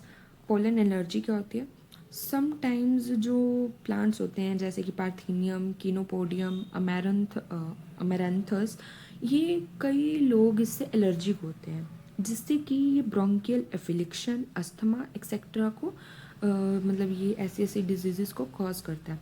कुछ लोगों को कुछ प्लांट्स जैसे कि पार्थेनियम, कीनोपोडियम, अमेरैंथस, इससे एलर्जी होती है, जिसको हम पोलन एलर्जी बोलते हैं. और इसके कारण अस्थमा हो सकता है, ब्रोंकियल एफिलिक्शन हो सकती है. ओके, पोलन सप्लीमेंट्स आते हैं. Pollen grains are very rich in nutrients and minerals. अब देखो, अब टैप्टम है, ये भी खाना प्रोवाइड कर रही है, और जो ये हमारी मिडल लेयर थी वो भी खाना प्रोवाइड कर रही थी. अब इसके अंदर मिनरल्स, न्यूट्रिएंट्स तो होंगे क्योंकि छोटे छोटे से सेल्स हैं, बट फूड प्रोवाइड कर रहे हैं पोलन हमारे अंदर स्पोरोजीनियस टिश्यूज़ को, तो इसके अंदर काफ़ी सारे न्यूट्रिएंट्स और मिनरल्स होते हैं. ठीक है, ये बहुत रिच होते हैं, very rich in nutrients and minerals, so they are consumed as food. ये फूड मतलब कई लोग इसको एज अ फूड कंज्यूम करते हैं, जैसे कि हम खाना खाते हैं वैसे ही खाना लेते हैं. पोलन सप्लीमेंट्स जिसे कहते हैं, in the form of pollen syrups या फिर टैबलेट्स. पोलन सिरप्स या पोलन टैबलेट्स में इसको कन्वर्ट किया जाता है पोलन ग्रेन्स को, और ये वेस्टर्न कंट्रीज़ में लोग कंज्यूम करते हैं, खाते हैं, क्योंकि इनमें बहुत ज़्यादा रिच न्यूट्रिएंट्स एंड मिनरल्स होते हैं. ठीक है, दे बिलीव, वो लोग बिलीव करते हैं, वेस्टर्न कंट्रीज़ वाले लोग बिलीव करते हैं कि जो पोलन सप्लीमेंट्स होते हैं ये रेसर हॉर्सेस और एथलीट्स की परफॉर्मेंस को बढ़ाते हैं, क्योंकि इसमें बहुत ज़्यादा मिनरल्स हैं, न्यूट्रिएंट्स हैं. ये बहुत हेल्पफुल होते हैं रेसर हॉर्सेस के लिए, जो कि जो हॉर्स रेस करते हैं, रेसेस में पार्ट लेते हैं, और जो एथलीट्स होते हैं उनको ये बहुत बेनिफिट्स देते हैं पोलन सप्लीमेंट्स. तो ये हमारे यहाँ पे टॉपिक ख़त्म होता है male pre fertilisation events in the male. यहाँ पे हमारा टॉपिक ख़त्म होता है. फीमेल हम स्टार्ट करेंगे. ओके, मेल वाला हमारा यहाँ पर ख़त्म हो गया. कुछ इंपॉर्टेंट पॉइंट्स जो कि एनसीईआरटी में मेंशन है, और कुछ इंपॉर्टेंट नॉलेज जो कि एनसीईआरटी में मेंशन नहीं है, मैंने अपनी पूरी कोशिश करी आपको बताने की. अब हमारा नेक्स्ट टॉपिक है reproductive structure and events in female. ठीक है, तो फीमेल में हम पढ़ेंगे कि रिप्रोडक्टिव स्ट्रक्चर्स क्या हैं और इवेंट्स क्या हैं, कैसे हमारे एग सेल्स फॉर्म होते हैं और क्या प्रोसीजर रहता है. ओके, तो जो हमारा बेटा फीमेल रिप्रोडक्टिव सिस्टम है, उसमें फर्स्ट आता है गाइनोशियम. गाइनोशियम क्या होता है, female reproductive structure which is made up of wall of pistil which is homologous to female corn. ये तो मैंने आपको पहले बता दिया था कि होमोलोगस होता है फीमेल कॉर्न के. अब जो बेटा गाइनोशियम होता है, ये क्या होता है, किससे बना होता है, पिस्टल से बना होता है. ठीक है, अब ये देखो, ये जो होल ओवर एक ये यूनिट है, this is known as pistil. अब इनके जैसे बहुत सारे इकट्ठे कर देंगे, जैसे हमने यहाँ पे देखा हुआ है, इसको यहाँ पे बहुत सारे इकट्ठे कर देंगे, तो that would be a gynoecium. ठीक है, वो एक गाइनोशियम बन जाएगा. ठीक, और अगर हम सिंगल यूनिट लेंगे तो दैट इज़ कार्पल और पिस्टल. अब कार्पल और पिस्टल क्या है, female reproductive unit. Female reproductive unit है, सिर्फ सिंगल है ये. Okay, that is unit, that is made up of 3 parts. ये 3 पार्ट्स की बनी होती है. स्टेमन हमारा 2 पार्ट्स का बना हुआ था, that was anther and filament. जो कार्पल और पिस्टल बना होता है, ये हमारा 3 पार्ट्स का बना होता है, और ये मेगास्पोरोफिल के होमोलोगस होता है। जो हमारा स्टेमन था वो माइक्रोस्पोरोफिल के होमोलोगस था। और ये हमारे 3 पार्ट्स का है, that is stigma, style and ovary. अब स्टिग्मा, स्टाइल और ओवरी क्या है? स्टिग्मा जो है ना बेटा बिल्कुल एंड पे होता है, बिल्कुल डिस्टल पोर्शन होता है, और ये प्लेटफॉर्म प्रोवाइड करता है, ये जगह प्रोवाइड करता है लैंडिंग ऑफ पॉलन्स के लिए। पॉलन्स यहाँ पर आके लैंड करते हैं स्टिग्मा पर। ये बिल्कुल एंड वाला स्ट्रक्चर होता है, ठीक है। और ये क्या करता है? Help in pollen recognition. अब ये देखो कोई भी ऐसे तो है नहीं कि ये हमारी एक स्पीशीज़ है और दूसरा स्पीशीज़ का पोलन आके इस पर फर्टिलाइज कर जाएगा, नहीं, ऐसा नहीं होता। सेम स्पीशीज़ का पोलन ही आकर यहाँ पर जो है फर्टिलाइजेशन करेगा। ओके, तो इसको रिकॉग्नाइजेशन करता है, पॉलन की रिकॉग्नाइजेशन करता है कि सेम स्पीशीज़ का है क्या, हमारी कंपैटिबिलिटी है। तो फिर ये पॉलन जर्मिनेशन करवाता है। पॉलन जर्मिनेशन मतलब नीचे भेजता है और जर्मिनेट करवा देता है पॉलन को। तो ये क्या करता है? हेल्प इन पॉलन रिकॉग्नाइजेशन, उसकी कंपैटिबिलिटी चेक करता है और पॉलन जर्मिनेशन को चेक करता है स्टिग्मा। और जो स्टाइल होता है हमारे, स्टाइल का होता है ये solid elongated middle portion of carpel होता है। एक तो निचला पोर्शन हो गया, एक ऊपरला पोर्शन हो गया, इसके जो मिडल वाला पोर्शन होता है इसको स्टाइल कहते हैं हम। और ये सॉलिड होता है, इलोंगेटेड होता है, ठीक है। That associate stigma with ovary. अब ये स्टिग्मा, जो स्टिग्मा हमारा डिस्टल पार्ट था, उसको नीचे ओवरी होती है, जो नीचे वाला पार्ट होता है दैट इज ओवरी, उससे स्टिग्मा और ओवरी को अटैच करता है। और ये क्या प्रोवाइड करता है? प्रोवाइड करता है पैसेज, जगह प्रोवाइड करता है पॉलन ट्यूब के लिए, पॉलन ट्यूब को जाने के लिए। पॉलन ट्यूब अब यहाँ से ही बनेगी, देखो पॉलन यहाँ पे लैंड हुआ तो पॉलन ट्यूब को तो यहाँ जाना है ना, तो पॉलन ट्यूब के लिए रास्ता बनाता है ये स्टाइल, ठीक है। अब ओवरी क्या होता है बेटा? Ovary basal fertile bulge to lower portion that has ovules. अब ये बेसल मतलब नीचे वाला, फर्टाइल मतलब जो कि रिप्रोडक्शन में रियली हेल्प कर रहा होता है पार्ट, और ये बल्ज्ड मतलब ये थोड़ा बाहर की तरफ होता है, निचला लोअर होता है, दैट इज ओव्यूल्स। इसके अंदर हमारे ओव्यूल्स होते हैं। ये ओवरी बेसल है, फर्टाइल पार्ट है, बल्ज्ड लोअर पार्ट है, इसके अंदर ओव्यूल्स होते हैं, ठीक है। स्टिग्मा हो गया जो कि पोलन ग्रेन को जगह प्रोवाइड कर रहा है, स्टाइल पोलन ट्यूब की पैसेज दे रहा है, ओवरी यहाँ ही तो फर्टिलाइजेशन होनी है, ये क्या ही हेल्प करेगा, ठीक है। अब ये डायग्राम हो गई, ये हमारा गाइनोशियम हो गया। गाइनोशियम के सिंगल यूनिट को हमने बोल दिया यहाँ पर पिस्टल या फिर कार्पल। अब अपर पार्ट हो गया इसका स्टिग्मा, और ये हमारी मिडल पार्ट हो गया यहाँ पे हमारा स्टाइल, ठीक है। अब यहाँ पर नीचे होगी हमारी ओवरी, थैलेमस से जुड़ी होती है हमारी ओवरी। अब यहाँ पे ट्रांसमिशन टिश्यू होते हैं, स्टाइल के अंदर ट्रांसमिशन टिश्यू होते हैं। क्यों होते हैं ट्रांसमिशन टिश्यू? क्योंकि यहाँ पे पॉलन ट्यूब को कैरी करना होता है, इसको पॉलन ट्यूब को कैरी करना होता है इसे, तो इसमें होते हैं हमारे ट्रांसमिशन टिश्यू। अब ये तो होगी बेटा हमारी ओवरी। अब यहाँ पे ओवरी की वॉल होगी, ये वाली ओवरी की वॉल होगी, ठीक है। अब नेक्स्ट हमारा जो है दैट इज ओव्यूल। हमने कहा था इसमें ओव्यूल होते हैं। अब ये देखो ये जो छोटे छोटे राउंड स्ट्रक्चर हैं दीज आर ओव्यूल्स। अब ये नीचे हो गया हमारा थैलेमस, थैलेमस से ये ज्वाइंट होता है, तो ओवरियन वॉल। अब ये हमारी पूरी ओवरी है, तो ये हमारी ओवरियन वॉल होगी, ठीक है। ओवरियन कैविटी, अब इसके अंदर खाली जगह होती है ओव्यूल्स के आसपास, that is known as ovarian cavity, तो ये होगी हमारी ओवरियन कैविटी। अब देखो प्लेसेंटा, ओव्यूल्स एक दूसरे से जुड़े हुए हैं, किससे जुड़े हुए हैं? कौन सी वॉल से? प्लेसेंटा से, तो ये होगी हमारी placenta. Stigma, style, ovary, ovary wall, ovarian cavity, ovule, placenta, ये हमारी होगी लेबलिंग्स। अब बेटा दो तरह के कार्पल्स होते हैं, एक तो होता है एपोकार्पस, एक होता है सिनकार्पस, जो कि कार्पल्स फ्री होते हैं। फ्री मतलब एक ये रही ओवरी, अब ये रहा हमारा स्टाइल, ये हमारा स्टिग्मा, अब फिर ओवरी अलग, ठीक है, ये हमारा स्टाइल, ये हमारा स्टिग्मा, तो ये डिफरेंट डिफरेंट होते हैं। और जहाँ पर ये अटैच्ड हो, फ्यूज्ड हो, अब देखो ये ओवरी है, अब इसके अंदर से ही दूसरी निकल रही है, इसके अंदर से ही तीसरी निकल रही है, स्टाइल भी एक दूसरे में मर्ज हैं, कुछ पता नहीं कौन सी किसकी है, स्टिग्मा भी बिल्कुल मर्ज्ड हैं, तो ये हो गया हमारे फ्यूज्ड कार्पल्स, ये हो गया हमारे फ्री कार्पल्स। फ्री कार्पल्स किस में होते हैं? रोजेस में होते हैं, लोटस में होते हैं, माइशेलिया में होता है। सिन कार्पल्स किस में होते हैं? पेपावियर और हबिस्कस में। तो ये हमारे डायग्राम्स एग्जांपल्स हो गए।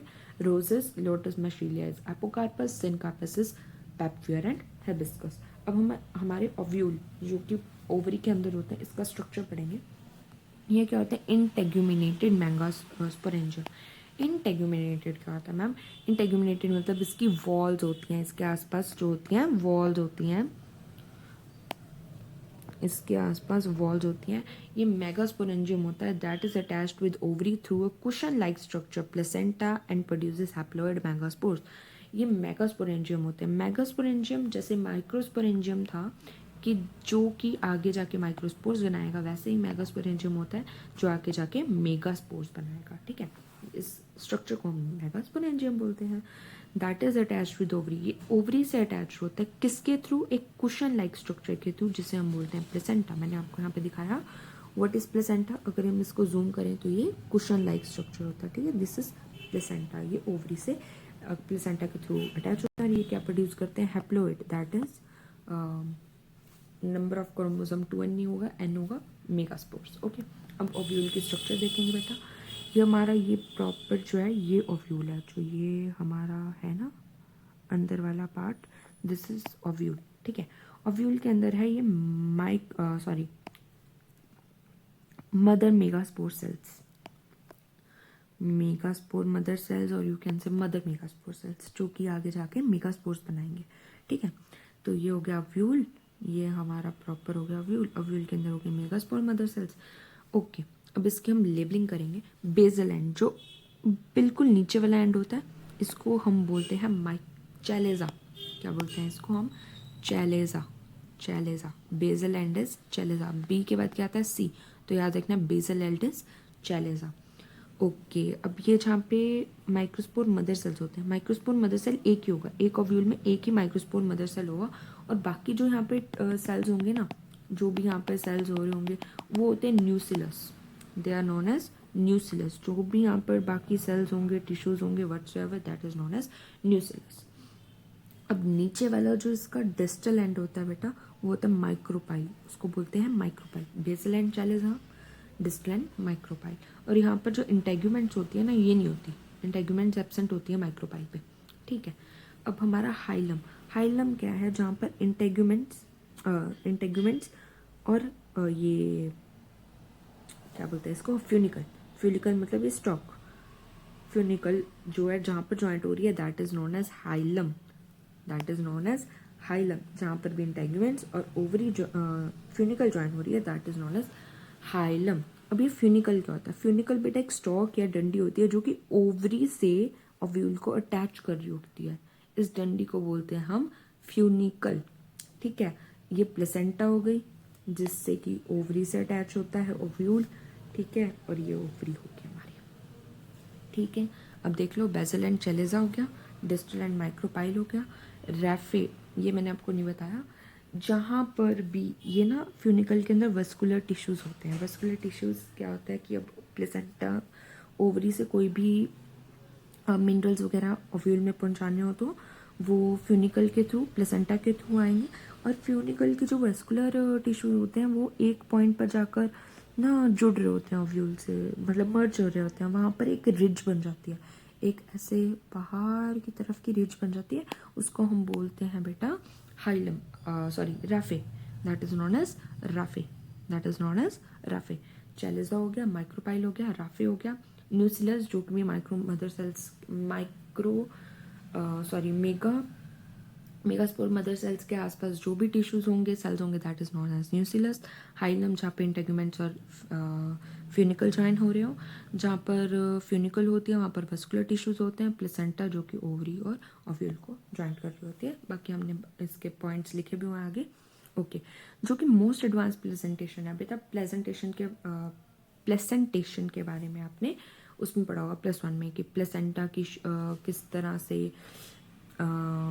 स्ट्रक्चर है और किस तरह से उसकी प्लेसमेंट है, उसको हम बोलते हैं प्लेसेंटेशन। और ये बेसल, मोस्ट एडवांस वाली जो होती है बेसल होती है। बेसल इस तरह की होती है। ठीक है, मतलब बेसल एंड ऊपर और डिस्टल एंड नीचे, that is known as most advanced placentation, basal वाली। ओके, अब नेक्स्ट हम पॉइंट्स पढ़ लेते हैं।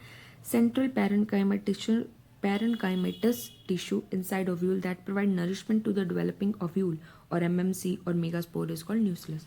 इसके अंदर जो भी MMC होगी, मेगास्पोर होगी, मतलब जो भी डेवलपिंग ओव्यूल होगा उसको जो भी सेल्स यहाँ पे इनसाइड में जो भी सेल्स नरिशमेंट प्रोवाइड कर रहे होंगे उनको हम बोलते हैं nucleus.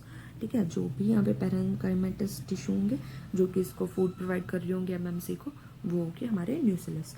The protective covering enclosing the ovule except micropyle that provide protection और आर कॉल्ड इंटेगुमेंट्स। यहाँ पर आर आएगा। ठीक है, इंटेगुमेंट्स, अब ये देख लो हमारे पास यहाँ पे दो इंटेगुमेंट्स है, एक ये वाली इंटेगुमेंट और एक ये वाली इंटेगुमेंट। ये इंटेगुमेंट माइक्रोपाइल को कवर नहीं करती, बाकी सब जगह से कवर करती है। ठीक है, distal end of ovule which is not covered by integument is called micropyle. अब जहाँ पर भी मतलब इंटेगुमेंट कवर नहीं कर रहे होंगे वो जगह क्या होगी, माइक्रोपाइल, और ये डिस्टल एंड होता है। Basal end of ovule opposite to the micropyle covered by integuments. अब बेसल डिस्टल के बिल्कुल ऑपोजिट बेसल पार्ट होगा और यहाँ पे इंटेगुमेंट्स कवर भी कर रही होंगी, इसको बोलते हैं हम चैलेज। ठीक, the stalk that connect ovary to the ovule through placenta, इसको बोलते हैं फ्यूनिकल, इसके अंदर होते हैं वेस्कुलर टिश्यू। अब जो भी डंडी होगी जो कि ओवरी और ओव्यूल को अटैच कर रही होगी प्लेसेंटा की मदद से, that is known as funicle. ये मैंने आपको बता दिया फ्यूनिकल, ये हमारी फ्यूनिकल है, इसके अंदर होता है हमारे पास वेस्कुलर टिश्यू। ठीक, अब नेक्स्ट है cushion like tissue through which funicle attach with the ovary is called the placenta. अब कुशन लाइक स्ट्रक्चर हो गया, ये रही कुशन लाइक स्ट्रक्चर। ठीक है, जो कि हमारी जिससे कि हमारी फ्यूनिकल अटैच होती है और ये हमारी ओवरी को ओव्यूल से अटैच कर रही होती है, इसको हम बोलते हैं प्लेसेंटा। यहाँ पे कुशन लाइक स्ट्रक्चर है जो कि फ्यूनिकल और ओवरी को अटैच कर रही है, that is known as placenta. Okay, next is the region at which ovule is attached with the funicle is called hilum. अब जहाँ पर भी ओव्यूल और फ्यूनिकल मीट कर रहे होंगे, देखो ये ओव्यूल है और यहाँ पे फ्यूनिकल जा रही है, जहाँ से ये मीट कर रहे हैं that is known as hilum. यहाँ पे इंटेगुमेंट्स भी कह सकते हैं क्योंकि इंटेगुमेंट्स एक ओव्यूल का ही पार्ट है ना, तो ओव्यूल और इंटेगुमेंट्स जहाँ से भी फ्यूनिकल को अटैच हो रहे हैं that is known as hilum. The ridge that arises due to the attachment of funicle with ovule at its lateral side is called raphe.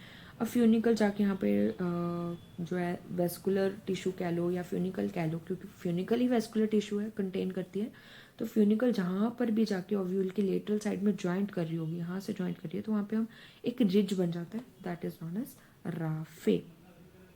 Okay, तो ये हमारा ओव्यूल का स्ट्रक्चर हो गया। अब ओव्यूल के बेटा टाइप्स होते हैं बेस्ड ऑन इंटेगुमेंट्स। इंटेगुमेंट्स कितने हैं, उसकी एक ही इंटेगुमेंट है तो यूनिटेगुमेंट, ये जिम्नोस्पर्म्स में होती है। बाइटेगुमेंट मतलब दो इंटेगुमेंट्स हैं। इंटेगुमेंट्स क्या होते हैं बेटा, वॉल्स, एक वॉल है, दो वॉल है, थ्री वॉल्स। जो दो वॉल्स होते हैं एंजियोस्पर्म्स में होते हैं, इसमें कैप्सुला भी इन्वॉल्व होता है। ट्राइटेगुमेंट is three integuments, three walls होते हैं, जिसका एग्जाम्पल है लीची।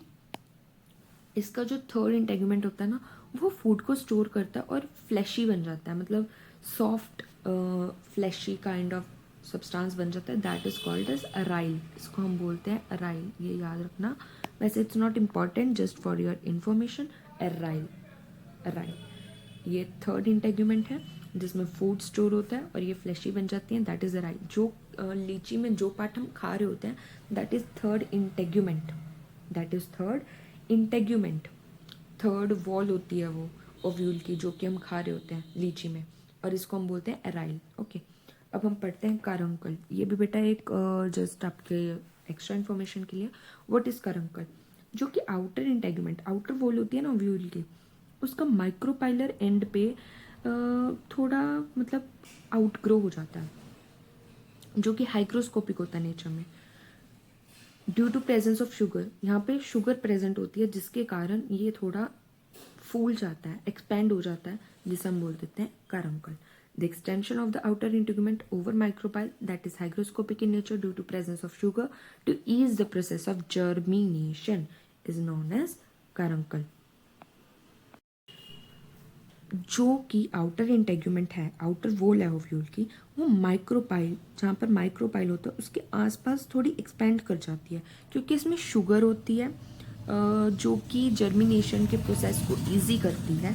तो शुगर की वजह से यह हाइग्रोस्कोपिक हो जाता है, जिसकी वजह से जर्मिनेशन इजी हो जाती है, इसलिए इस पार्ट को हम बोल देते हैं कारंकल। और जिसका एंडोस्पर्म होता है वो ऑयली होता है, जो इसका एंडोस्पर्म होता है ओव्यूल के अंदर वाला जो न्यूक्लियस होता है वो आके जाके एंडोस्पर्म बनता है। एंडोस्पर्म जो होता है वो ऑयली होता है, इसका एग्जांपल क्या है, कैस्टर। एक बार दोबारा सुन लो। Extension of the outer integument, extension मतलब बढ़ जाना, आउटर इंटेगुमेंट का बढ़ जाना, आउटर इंटेगुमेंट का बड़ा हो जाना, फूल जाना ओवर माइक्रोपाइल, माइक्रोपाइल के आसपास, that is hygroscopic in nature. ये हाइग्रोस्कोपिक इन नेचर होता है, मतलब ये पानी अपने अंदर लेता जाता है, लेता जाता है, लेता जाता है, इसको पानी पसंद होता है, पानी लेता जाता है, लेता जाता है, लेता जाता है। Due to the presence of sugar, इसके अंदर शुगर होती है, इसलिए ये पानी अंदर लेता जाता है, लेता जाता है। और ये क्या करता है, ईज इन जर्मिनेशन, जर्मिनेशन में ईज होती है, इससे आसानी होती है जर्मिनेशन में, इसलिए तो इसको हम बोल देते हैं कारंकल। इसका एंडोस्पर्म होता है ऑयली और एग्जाम्पल है इसका कैस्ट्रो।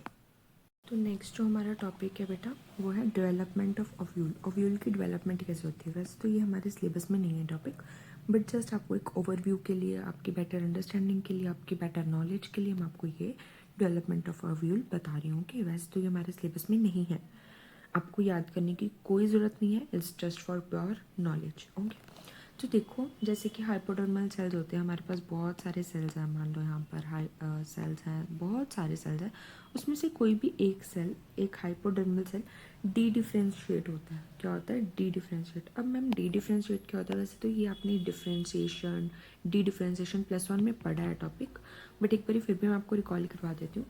देखो जैसे कोई भी सेल है, ये डिवाइड करना शुरू होता है, ओके, फिर ये रुक जाता है, बट फिर आफ्टर अ पर्टिकुलर पीरियड वो दोबारा डिवाइड करने लगते हैं। जब वो दोबारा डिवाइड करने लगते हैं हम उसको बोलते हैं डी डिफ्रेंशिएशन, मतलब दोबारा डिफ्रेंशिएट करने लग गए, तो वो हो गया dedifferentiation. And become archesporial, archesporial cell बना देते हैं। एक हाइपोडर्मल सेल डी डिफ्रेंशिएट होकर आर्किस्पोरियल सेल बना देता है, ये हम थोड़ा याद रखेंगे, ठीक है। Archesporial cell which undergoes in mitosis and produces an inner sporogenous cell। अभी आगे क्या करता है ये आर्किस्पोरियल सेल हमारा माइटोसिस करता है। क्या करता है आगे जाके, माइटोसिस करता है। अभी माइटोसिस करके आगे एक अंदर वाली साइड स्पोरोजीनियस टिश्यू बनाता है और बाहर वाली साइड एक पेरेंटल सेल बना देता है, ठीक है।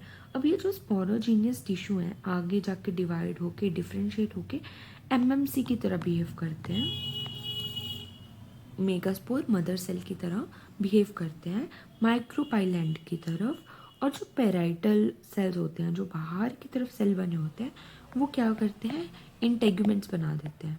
Integuments is walls, protective coverings, ठीक है। अंदर स्पोरोजीनियस सेल ने एमएमसी बना दी, बाहर पेराइटल सेल्स ने इंटेगुमेंट्स बना दिए, ओके। ये हमारा होता है बेटा स्ट्रक्चर ख़त्म होता है, जो हमारा फीमेल रिप्रोडक्टिव पार्ट है प्लांट का, उसका स्ट्रक्चर ख़त्म होता है। आगे हम इवेंट्स पढ़ेंगे कि किस इवेंट्स में ये चीज़ें हो रही होती हैं, जैसे कि हमने मेल पार्ट में इवेंट्स पढ़े थे, माइक्रोस्पोरोजेनेसिस, स्पोरोजेनेसिस, माइक्रोगैमेटोजेनेसिस। वैसे यहाँ पर हम मेगा स्पोरोजेनेसिस, मेगा मतलब बड़ा सेल, बड़ा सेल कौन सा होता है, फीमेल का, तो उसके स्पोर कैसे बनते हैं उसको हम देखेंगे। The process of formation of haploid megaspore.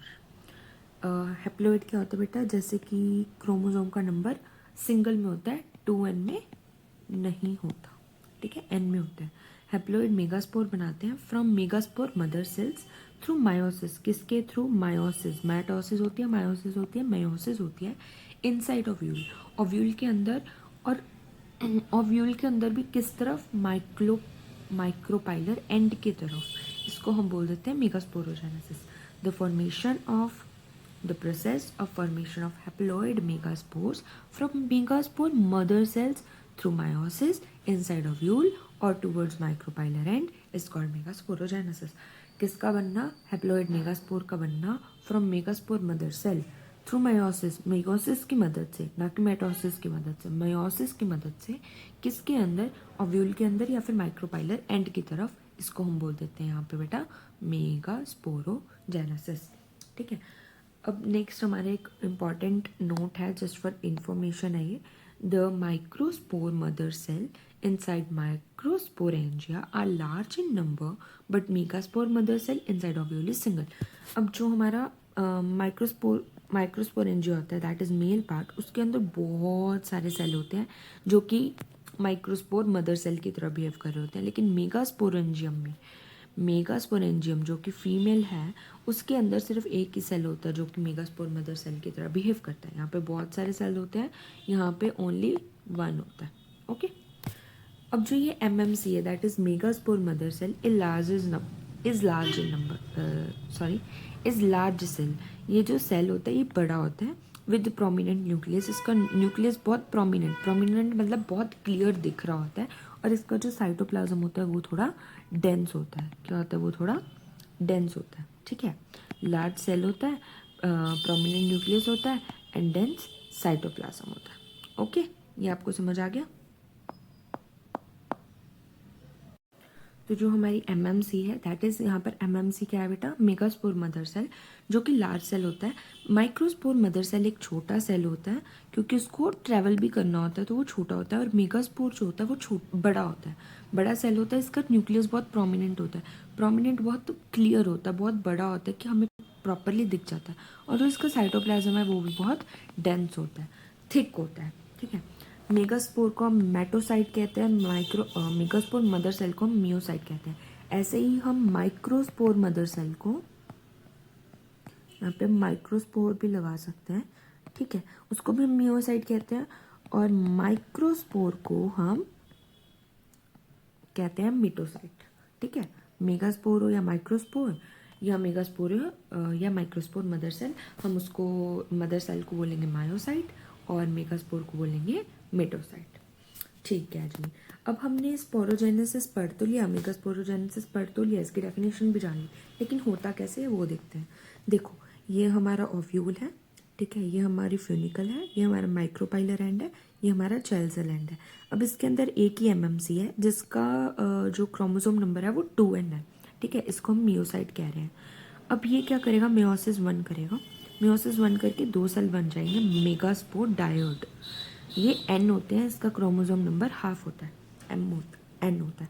अब मेयोसिस 2 कंटिन्यू होगी। अब फिर ये जो ओव्यूल है, ओव्यूल के अंदर 4 सेल्स आ जाएंगे, मेगास्पोर टेट्राड जिसे हम बोलते हैं।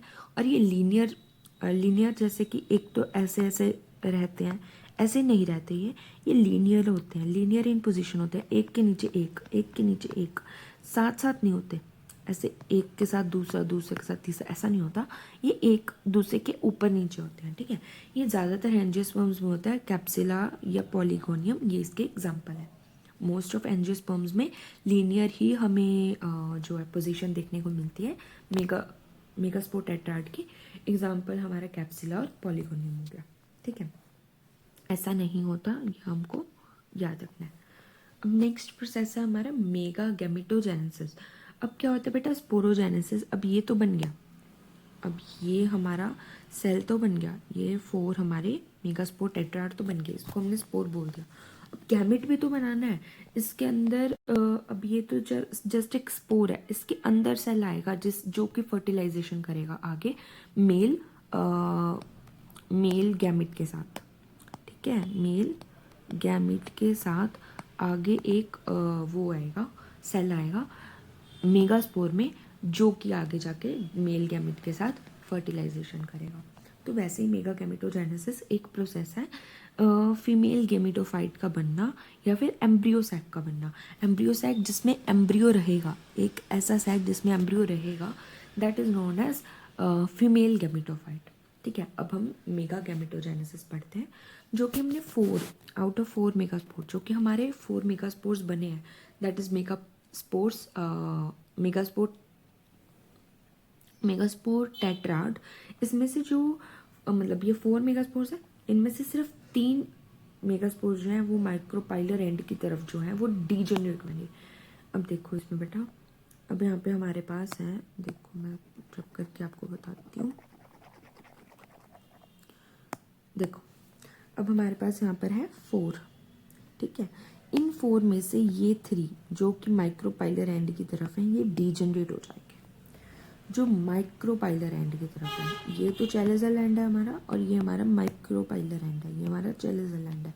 माइक्रोपाइलर एंड की तरफ जो भी 3 है ये डीजेनरेट हो जाएंगे। ठीक है, ये डीजेनरेट हो जाएंगे and the remaining megaspore towards chalazal end act as a functional megaspore. ये हमारा फंक्शनल मेगास्पोर होगा, ये काम करेगा आगे फर्दर। ये 3 तो हमारे जो हो गए degenerate. This single functional megaspore produces a female gametophyte that is embryo sac. अब यही आगे जाके फंक्शन करेगा, यही आगे जाके हमारा बनाएगा एम्ब्रियोसैक, या हम जिसे बोलते हैं female gametophyte. Such development is called monosporic development. अब जैसे कि इसमें सिर्फ एक ही स्पोर काम कर रहा है, तो इसको हम, इस डेवलपमेंट को हम कहते हैं मोनोस्पोरिक डेवलपमेंट। यहाँ पर आप नोट कर लो, monosporic development of female gametophyte. Female gametophyte की डेवलपमेंट कैसे होती है? मोनोस्पोरिक होती है। Okay, it occurs in most of angiosperms. अब मोनोस्पोरिक जो डेवलपमेंट है ये मोस्ट ऑफ एंजियोस्पर्म्स में होती है। एग्जाम्पल हो गया हमारा कैप्सुला और पोलिगोनियम। ओके, नेक्स्ट है हमारा single functional megaspore towards chalazal end undergoes in 3 mitosis sequentially which are strictly free nuclear, that is in them karyokinesis is not followed by cytokinesis। पहले यहाँ तक पढ़ो इसको। अब जो ये हमारा मेगास्पोर है बेटा, ये वाला मेगास्पोर, इसमें लगातार 3 माइटोसिस हो जाएंगी। लगातार क्या हो जाएंगी? 3 माइटोसिस। 3 माइटोसिस होगी। अब जो ये 3 माइटोसिस है ना, इसमें सिर्फ और सिर्फ कैरियोकाइनेसिस हो रहा होगा, साइटोकाइनेसिस नहीं हो रहा होगा। क्या हो रहा होगा? कैरियोकाइनेसिस हो रहा होगा, साइटोकाइनेसिस नहीं हो रहा होगा। ठीक है, ये हम याद रखेंगे कि जो कि 3 माइटोसिस हो रही है सिक्वेंशली, मतलब साथ के साथ एक हुई, साथ के साथ दूसरी हुई, साथ के साथ तीसरी हुई, कोई गैप नहीं है बीच में, फटाफट हो गई। और इसमें कैरियोकाइनेसिस होता है, साइटोकाइनेसिस नहीं होता। ओके, ये हम याद रखेंगे। which leads to formation of 2 nucleated, 4 nucleated and 8 nucleated stage of embryo sac। अब देखो, कोई भी सेल है उसमें एक ही न्यूक्लियस है। ठीक है, अब इसकी हमने फर्स्ट माइटोसिस करवाई तो इसके अंदर 2 बन गए, सेकेंड माइटोसिस करवाई तो इसके अंदर वेट, अब इसके अंदर मैं नीचे बना रही हूँ, इसके अंदर हमारे 4 बन गए। ठीक है, अब इसको दोबारा माइटोसिस करवाएंगे तो इसके अंदर हमारे 8 बन गए। ठीक है, देखो 4 ऊपर 4 नीचे, इसलिए first mitosis, second mitosis, third mitosis, ये इतनी सारी हमारी माइटोसिस हुई। तो क्या होगा? पहले तो 2 न्यूक्लिएटेड स्टेज आएगी, देन 4 न्यूक्लिएटेड स्टेज आएगी और देन 8 न्यूक्लिएटेड स्टेज आएगी। ओके, वैसे ही 2 nucleated, 4 nucleated and 8 nucleated stage आएगी एम्ब्रियोसैक की। एम्ब्रियोसैक क्या है? जो फंक्शनल मेगास्पोर है वो आगे जाके जो भी बनेगा उसको हम बोल देंगे एम्ब्रियोसैक। अभी हम पढ़ रहे हैं एम्ब्रियोसैक की फॉर्मेशन। तो पहले क्या हुआ? 4 मेगास्पोर्स थे, उनमें से सिर्फ एक ही रह गया, वही फंक्शन करेगा और आगे जाके एम्ब्रियोसैक बनाएगा। इसे हम बोलते हैं मोनोस्पोरिक डेवलपमेंट। और ये ज़्यादातर क्या एंजियोस्पर्म्स में होता है, जैसे कैप्सुला पोलिगोनियम। फिर आगे जाके फंक्शनल मेगास्पोर 3 माइटोसिस करेगा लगातार, first mitosis, second mitosis, 3 mitosis. इसमें क्या बनेगा बेटा? सिर्फ कैरियोकाइनेसिस होगी, साइटोकाइनेसिस नहीं होगी, जिसके कारण 2 न्यूक्लिएटेड स्टेज भी आएगी एम्ब्रियोसैक की, 4 न्यूक्लिएटेड स्टेज भी आएगी और 8 न्यूक्लिएटेड स्टेज भी आएगी एम्ब्रियोसैक की। अब क्या होगा? जो 6 आउट ऑफ 8 न्यूक्लियाई हैं जिसकी वजह से, जिसमें साइटोकाइनेसिस नहीं हुई थी। अब देखो, एक सेल है, इसमें 1 2 3 4 5 6 7 8, अब 8 है। ठीक है, 8 में से 2 यहाँ पर रुक जाएंगे, बाकी सबकी साइटोकाइनेसिस हो जाएगी और वो अंदर ही अपना एक सेल बना लेंगे। ठीक है, देखो latest 6 out of 8 nuclei undergoes in cytokinesis. अब 6 जो है ना, 8 में से जो 6 हैं उन्होंने तो साइटोकाइनेसिस कर ली, अपने अलग अलग सेल बना लिए। Simultaneously that is cell wall formation takes place around 6 nuclei. Simultaneously मतलब 6 की 6 जो 6 की 6 साइटोकाइनेसिस होंगी वो एकदम हो जाएंगी, इकट्ठी हो जाएंगी। ठीक है, मैं आपको ऐसे बताती हूँ। ये तो ऐसे ही रह गए, इनमें कुछ नहीं होगा।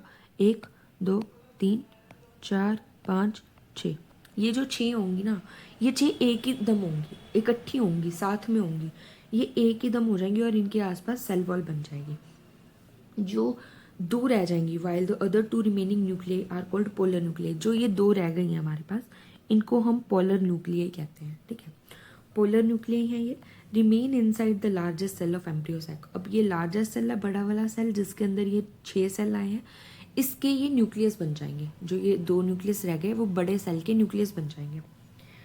ठीक है, जिसको हम एम्ब्रियोसैक भी बोलते हैं, दैट इज सेंट्रल सेल, इसको हम सेंट्रल सेल भी कहते हैं। Due to it a 7 celled 8 nucleated embryo sac और फीमेल गैमेटोफाइट इज डेवलप। यहाँ तक पढ़ रहे हैं हम। देखो अब क्या होगा, इसकी वजह से 7 सेल, अब 7 सेल पढ़ते हैं, एक तो ये बड़ा वाला, एक ये दूसरा, तीसरा, चौथा, पांचवा, छठा, सातवां, ठीक है 7 सेल हो गए। न्यूक्लियस 8 कैसे हुए, 1 2 3 4 5 6, ये 6 तो न्यूक्लियस हो चुके हैं, पर ये जो पोलर न्यूक्लियस हैं वो भी तो 2 है ना, तो इसको हम 8 न्यूक्लिएटेड कहते हैं।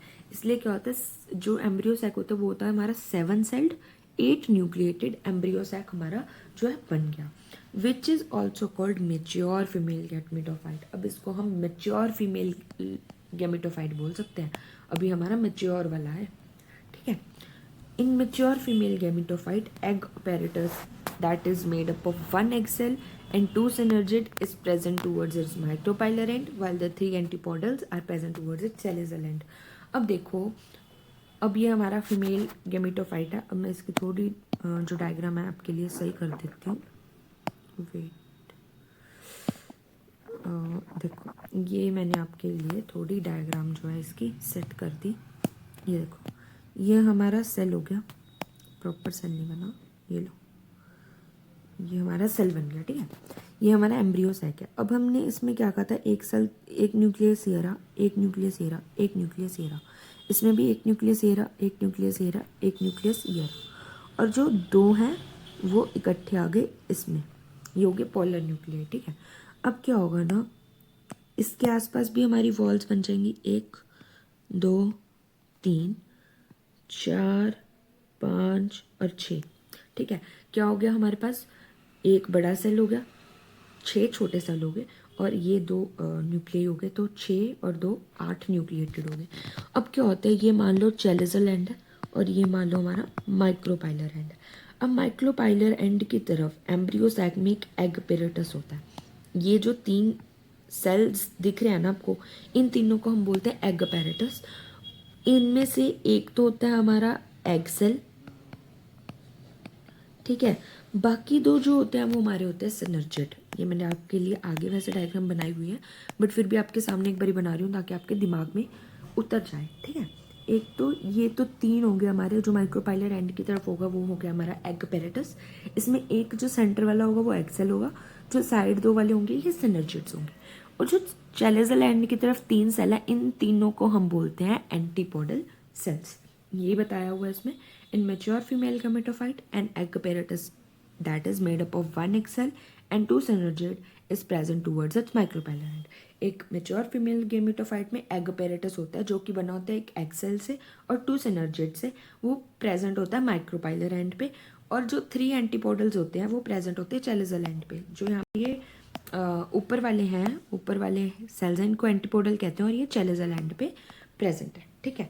ये हमारा टॉपिक ख़त्म हो गया, मेगा गैमेटोजेनेसिस। अब मैं इसकी विजुअल रिप्रेजेंटेशन दे देती हूँ आपको एक बारी, ठीक है। ये हमारा ख़त्म हो गया टॉपिक। अब आगे जस्ट आपके लिए एक विजुअल रिप्रेजेंटेशन है।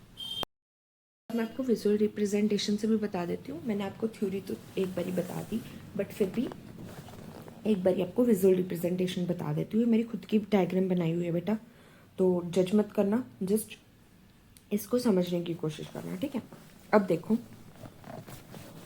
ये पहले हमारे पास है एक ओव्यूल, ठीक है। अब जो ओव्यूल है उसके अंदर से हमारे 4 मेगास्पोर्स बने थे, ये वाले 4 मेगास्पोर्स बने थे। इनमें से ये 3 तो हो गए थे हमारे डीजनरेट, जो माइक्रोपाइलर एंड की तरफ है, ये 3 हो गए थे हमारे डीजनरेट। एक ही फंक्शनल था जो कि चैलेजल एंड की तरफ था, ठीक है, ये हमारा चैलेजल एंड है। तो इसकी तरफ जो मेगास्पोर था वो हमारा हो गया बेटा, क्या बोलते हैं उसको, फंक्शनल हो गया।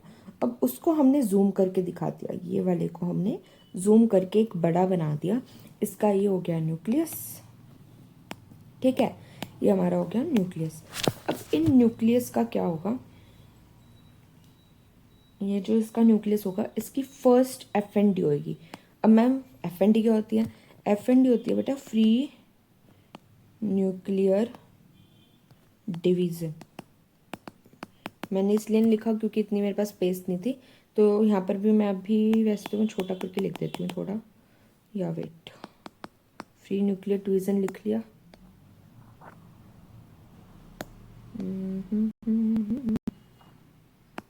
ये हमारी फ्री न्यूक्लियर डिवीज़न को मैंने छोटा करके लिख दिया ताकि आपको समझ आ जाए, ठीक है। ज़्यादा वैसे तो मेरे को लगता नहीं है दिखेगा, बट जिसने देखना है वो जूम करके देख सकता है, ठीक है। ये फ्री न्यूक्लियर डिवीज़न होगी, थोड़ा बड़ा कर देती हूँ ताकि आप लोगों को भी डिफ़िकल्टी ना हो।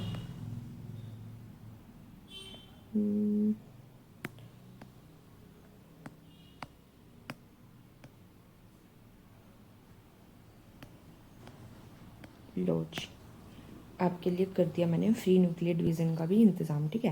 अब यहाँ फर्स्ट एफएनडी होगी फ्री न्यूक्लियर डिवीज़न। ये क्या होती है, कैरोकाइनेसिस तो होती है बेटा इसमें, पर जो साइटोकाइनेसिस है वो नहीं हो रही होती। अब मैम साइटोकाइनेसिस और कैरियोकाइनेसिस क्या होता है, ये तो बेटा वैसे आपको पढ़ाया जा चुका है in the previous class, but फिर भी कैरियोकाइनेसिस जो होता है उसमें ये न्यूक्लियस जो होते हैं वो डिफ्रेंशिएट होते हैं। साइटोकाइनेसिस में होता है कि सेल ही पूरा डिफ्रेंशिएट हो जाता है, यहाँ पे 2 सेल बन जाते हैं, ठीक है। ये फर्स्ट सेल और ये सेकेंड सेल, उसको हम साइटोकाइनेसिस कह देते हैं। बट यहाँ पर जो है साइटोकाइनेसिस नहीं हो रही होती, सिर्फ कैरियोकाइनेसिस हो रही होती है, इसलिए हम इसको बोलते हैं free nuclear division. First F&D होगी, 2 न्यूक्लिएटेड स्टेज बन गई हमारी, पहले भी डिस्कस कर चुके हैं हम। फिर सेकेंड एफएनडी होगी, सेकेंड माइटोसिस होगी, इसमें 4 न्यूक्लिएटेड स्टेज आ जाएगी, ठीक है। इसमें हमारी 4 न्यूक्लिएटेड स्टेज आ गई। फिर हमारी थर्ड एफएनडी होगी, थर्ड माइटोसिस होगी हमारी। थर्ड माइटोसिस में 8 न्यूक्लिएटेड स्टेज हमारी यहाँ पर बन चुकी है। अब जो 8 न्यूक्लिएटेड स्टेज है, इसके बाद फटाफट क्या हो रहा होता था, साइमल्टेनियसली साइटोकाइनेसिस हो जाती थी, मतलब इकट्ठी ही सबकी साइटोकाइनेसिस हो जाती थी। That is cell formation, cell wall formation around 6 nuclear out of 8। अब जो 8 न्यूक्लियर आपको दिख रहे हैं, इनमें से ये 2 तो सेंटर में आ जाएंगे, बाकी जो 6 बचेंगे ना, इनके आसपास सेल वॉल फॉर्मेशन हो जाएगी। इसको हम बोल देते हैं साइमल्टेनियसली साइटोकाइनेसिस हो गई। अब क्या होगा, हमारा फाइनल प्रोडक्ट क्या होगा, ये हमारा एक्सेल हो गया, ये बीच में हमारे पोलर न्यूक्लियर हो गए, और जो 6 है ना, 1 2 3 4 5 6, ये 6 के आसपास साइटोकाइनेसिस होगी, मतलब इनकी सेल वॉल फॉर्मेशन हो गई, ठीक है। अब ये बन गया हमारा 8 न्यूक्लिएटेड 7 सेल्ड स्टेज। यहाँ पर मैं लिख देती हूँ 8 न्यूक्लिएटेड, ये हमने पढ़ी थी, 8 न्यूक्लिएटेड 7 सेल्ड स्टेज। इसको हम फीमेल मैच्योर फीमेल गैमेटोफाइट भी बोलते हैं, ठीक है। ये देख लो मैंने यहाँ पे लिखा हुआ है मैच्योर फीमेल गैमेटोफाइट, ठीक है। ये हमारे मैच्योर फीमेल गैमेटोफाइट बन गया। अब इसमें भी लेबलिंग होगी हमारी। एक तो ये सेंट्रल सेल हो गया, जो ये बड़ा वाला सेल है, ये हमारा सेंट्रल सेल हो गया, इसके 2 न्यूक्लिय हो गए जिसको हम पोलर न्यूक्लिय कह देते हैं। फिर जो माइक्रोपाइलर एंड है, ये हमारा माइक्रोपाइलर एंड है, ठीक है। ये माइक्रोपाइलर एंड है, ये माइक्रोपाइलर एंड पे हमारा हो गया एग अपैरेटस, और जो हमारा चैलेजल एंड है, यहाँ पर हो गया हमारे एंटीपोडल सेल्स। ऊपर वाले चैलेजल वाले हो गए एंटीपोडल सेल्स, और जो माइक्रोपाइलर एंड पे है वो एग अपैरेटस है, जिसमें से एक तो बेटा है एग सेल, ठीक है। 2 हो गए हमारे सिनर्जिड्स, ये मैंने लिख रखे हैं, ठीक है। ये हमारा हो गया इसकी भी डायग्राम हो गई मेच्योर फीमेल गैमेटोफाइट की। एक विजुअल रिप्रेजेंटेशन भी आपको मिल गई। ये मैंने फ्री न्यूक्लियर डिवीजन भी लिख दिया ताकि आपको समझ आ जाए। चैलेजल और माइक्रोपाइलर भी आपके लिए लिख दिया, रुको जी, ये भी लिख देते हैं आपके लिए। ये हो गया आपका माइक्रोपाइलर एंड, ठीक है। अब हमारा जो एग अपैरेटस है, देख लो एग अपैरेटस है ये हमारा, इसकी भी डायग्राम आपको मैं बता देती हूँ। ये हमारा एग अपैरेटस हो गया, इसकी डायग्राम मैं आपको बता देती हूँ, ठीक है। इसको भी जूम करके हम थोड़ा देख लेते हैं एग अपैरेटस को। देख लो बेटा, ये हो गया हमारा एग अपैरेटस। पहले तो हमने ना इस एरो को एग अपैरेटस लिखा है, तो इसका मतलब ये नहीं कि एग को एग अपैरेटस कह रहे हैं, ये ऑल ओवर को हम एग अपैरेटस कह रहे हैं यहाँ पे, ठीक है। ये हमारा एग अपैरेटस का डायग्राम है। तो देख लो भाई, ये जो सेंटर वाला सेल है ये हमारा एग सेल हो गया, ठीक है। एग तो लिखा हुआ है लेकिन सेल नहीं लिखा हुआ, तो आप इसको समझ लो कि ये एग सेल हो गया, ठीक है। अब एग का ये ऊपर वाला तो हो गया न्यूक्लियस, ठीक है, और ये साइड वाले जो होंगे वो हो गए सिनर्जिड्स, ये लिखे हुए हैं आपके लिए सिनर्जिड्स, ठीक है। और सिनर्जिड्स के भी वैक्यूल न्यूक्लियस होते हैं, लेकिन एग सेल का न्यूक्लियस मैंने देख लिया, अब बता दिया आपको। एग सेल का वैक्यूल ये रहा, ठीक है।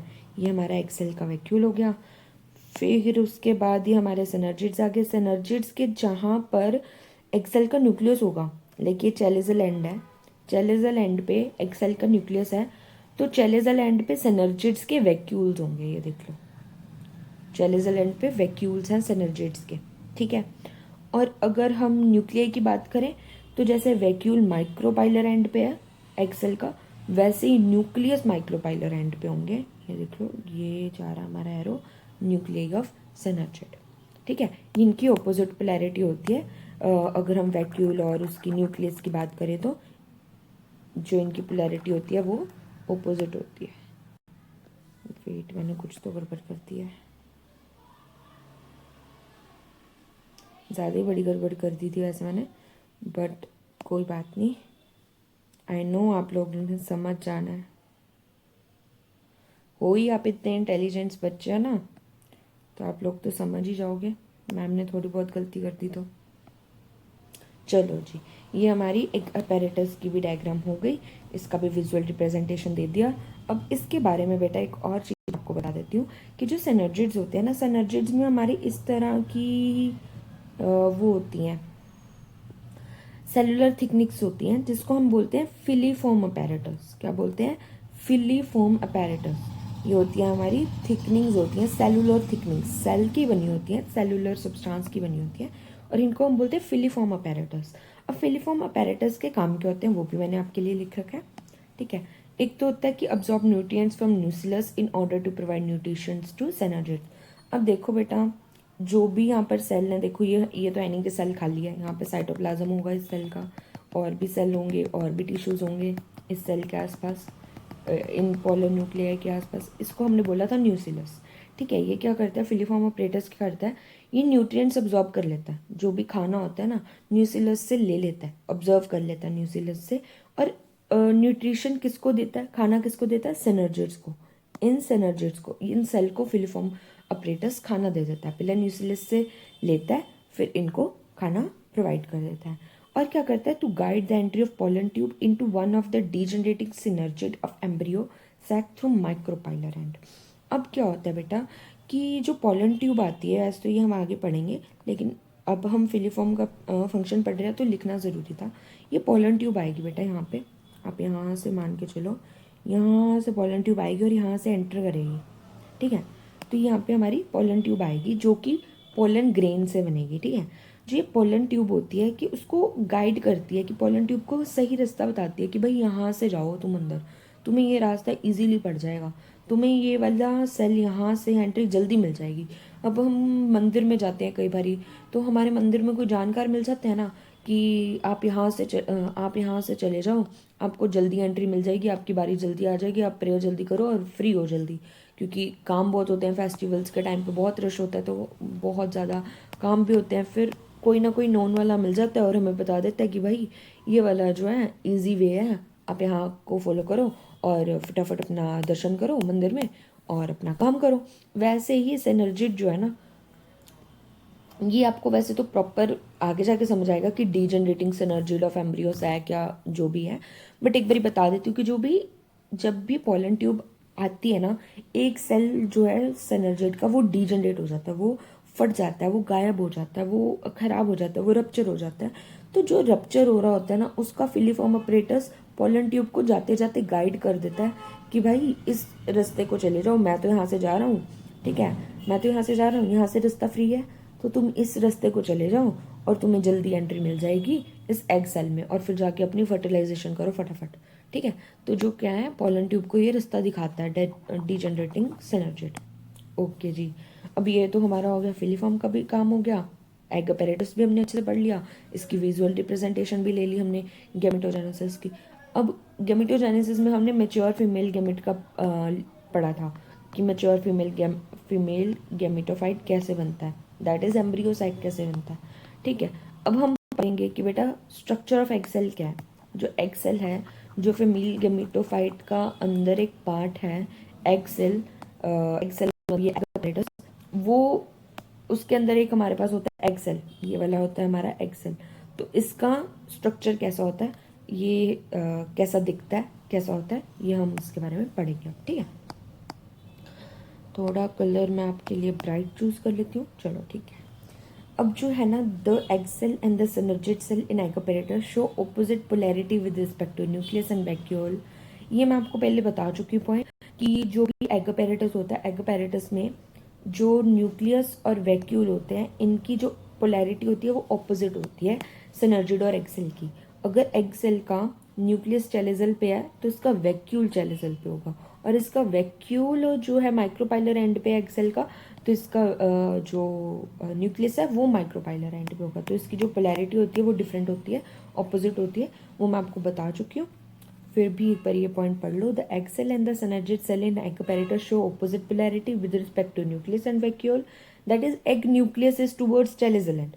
एग का जो न्यूक्लियस है वो चैलेजल एंड पे है, बट जो सिनर्जिड का न्यूक्लियस है वो माइक्रोपाइलर एंड पे है, मतलब ऑपोजिट एंड पे है। और ऐसा ही ऑपोजिट जाता है हमारा वैक्यूल के साथ। That is vacuole of egg cell जो है, जो वैक्यूल ऑफ एग सेल है वो माइक्रोपाइलर एंड पे होता है, और जो उसका वैक्यूल होता है सिनर्जिड का वो चैलेजल एंड पे होता है, उसकी ऑपोजिट पोलैरिटी होगी।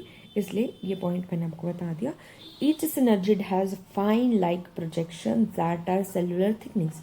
वैसे मैं आपको ये भी बता चुकी हूँ कि जो सिनर्जिड सेल्स होते हैं उनकी सेलुलर थिकनिंग्स होती हैं, ये माइक्रोफाइब्रल्स की बनी होती हैं। Cellular thickenings made up of microfibrils, ये माइक्रोपाइलर एंड की जगह होती है, मतलब पोजीशन क्या होती है इनकी, माइक्रोपाइलर होती है। देख लो बेटा, ये नीचे की तरफ है ना कि ऊपर की तरफ। चैलेजल एंड नहीं है, माइक्रोपाइलर एंड है। माइक्रोपाइलर एंड की तरफ होती हैं, और इनको हम बोलते हैं फिलीफॉर्म अपैरेटस। फिलीफॉर्म अपैरेटस, इसका हम फंक्शन भी पढ़ चुके हैं, डेफिनेशन भी मैंने आपको बता दी। Each synergid has fine like projections that are cellular thickenings made up of microfibers fibrils towards micropylar end। Micropylar and पे होते हैं, ये याद रखना। इसको हम बोलते हैं फिलीफॉर्म अपैरेटस। ठीक है। अब जी एक आपको इम्पॉर्टेंट पॉइंट या नोट, कुछ भी कह लो, आपको बता देते हैं कि पोलन ट्यूब की एंट्री ओव्यूल के अंदर तो कहीं से भी हो सकती है, माइक्रोपाइल से, चैलेजा से, इंटेग्यूमेंट से, फ्यूनिकल से, कहीं से भी। बट पोलन ट्यूब की एंट्री जब एम्ब्रियो सैक में होगी ना, वो सिर्फ माइक्रोपाइलर एंड के थ्रू ही होगी। ठीक है, ये आपको याद रखना है कि वो सिर्फ माइक्रोपाइलर एंड के थ्रू ही होगी।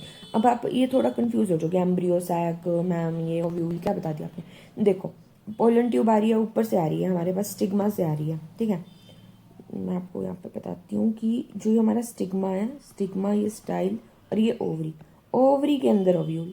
ठीक है, ओव्यूल, अब देखो यहाँ से पोलन ट्यूब आएगी और ये ओव्यूल में एंटर करेगी हमारी पोलन ट्यूब। ठीक है, अब जो पोलन ट्यूब ओव्यूल में एंटर करेगी ना, ये ओव्यूल है हमारा, ओव्यूल की डायग्राम है, वो कहीं से भी कर सकती है, या तो इंटेग्यूमेंट से, दैट इज वॉल से, एक मिनट,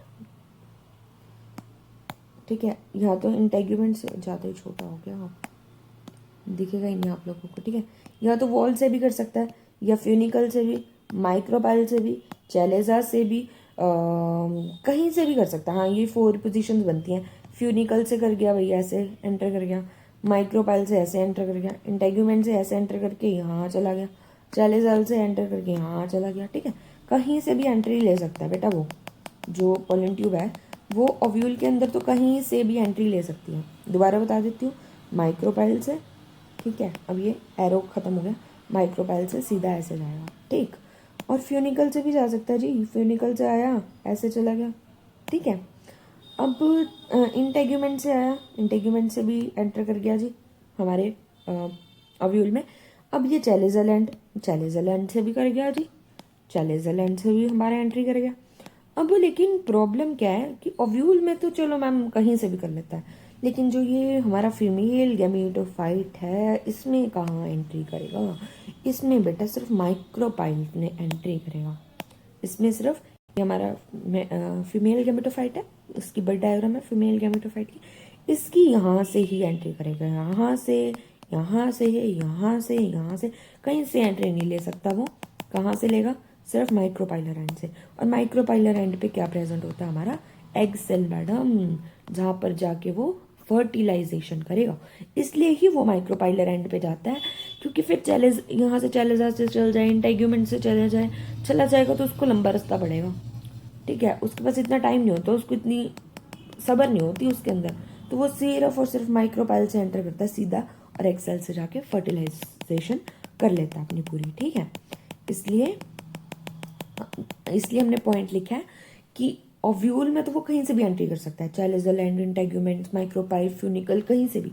लेकिन जब फीमेल गैमेटोफाइट की बारी आएगी तो वो सिर्फ माइक्रोपाइलर एंड से एंट्री करेगा। ठीक है जी, आगे समझ मैम की बात। अब ये भी मैंने पॉइंट आपको अच्छे से समझा दिया।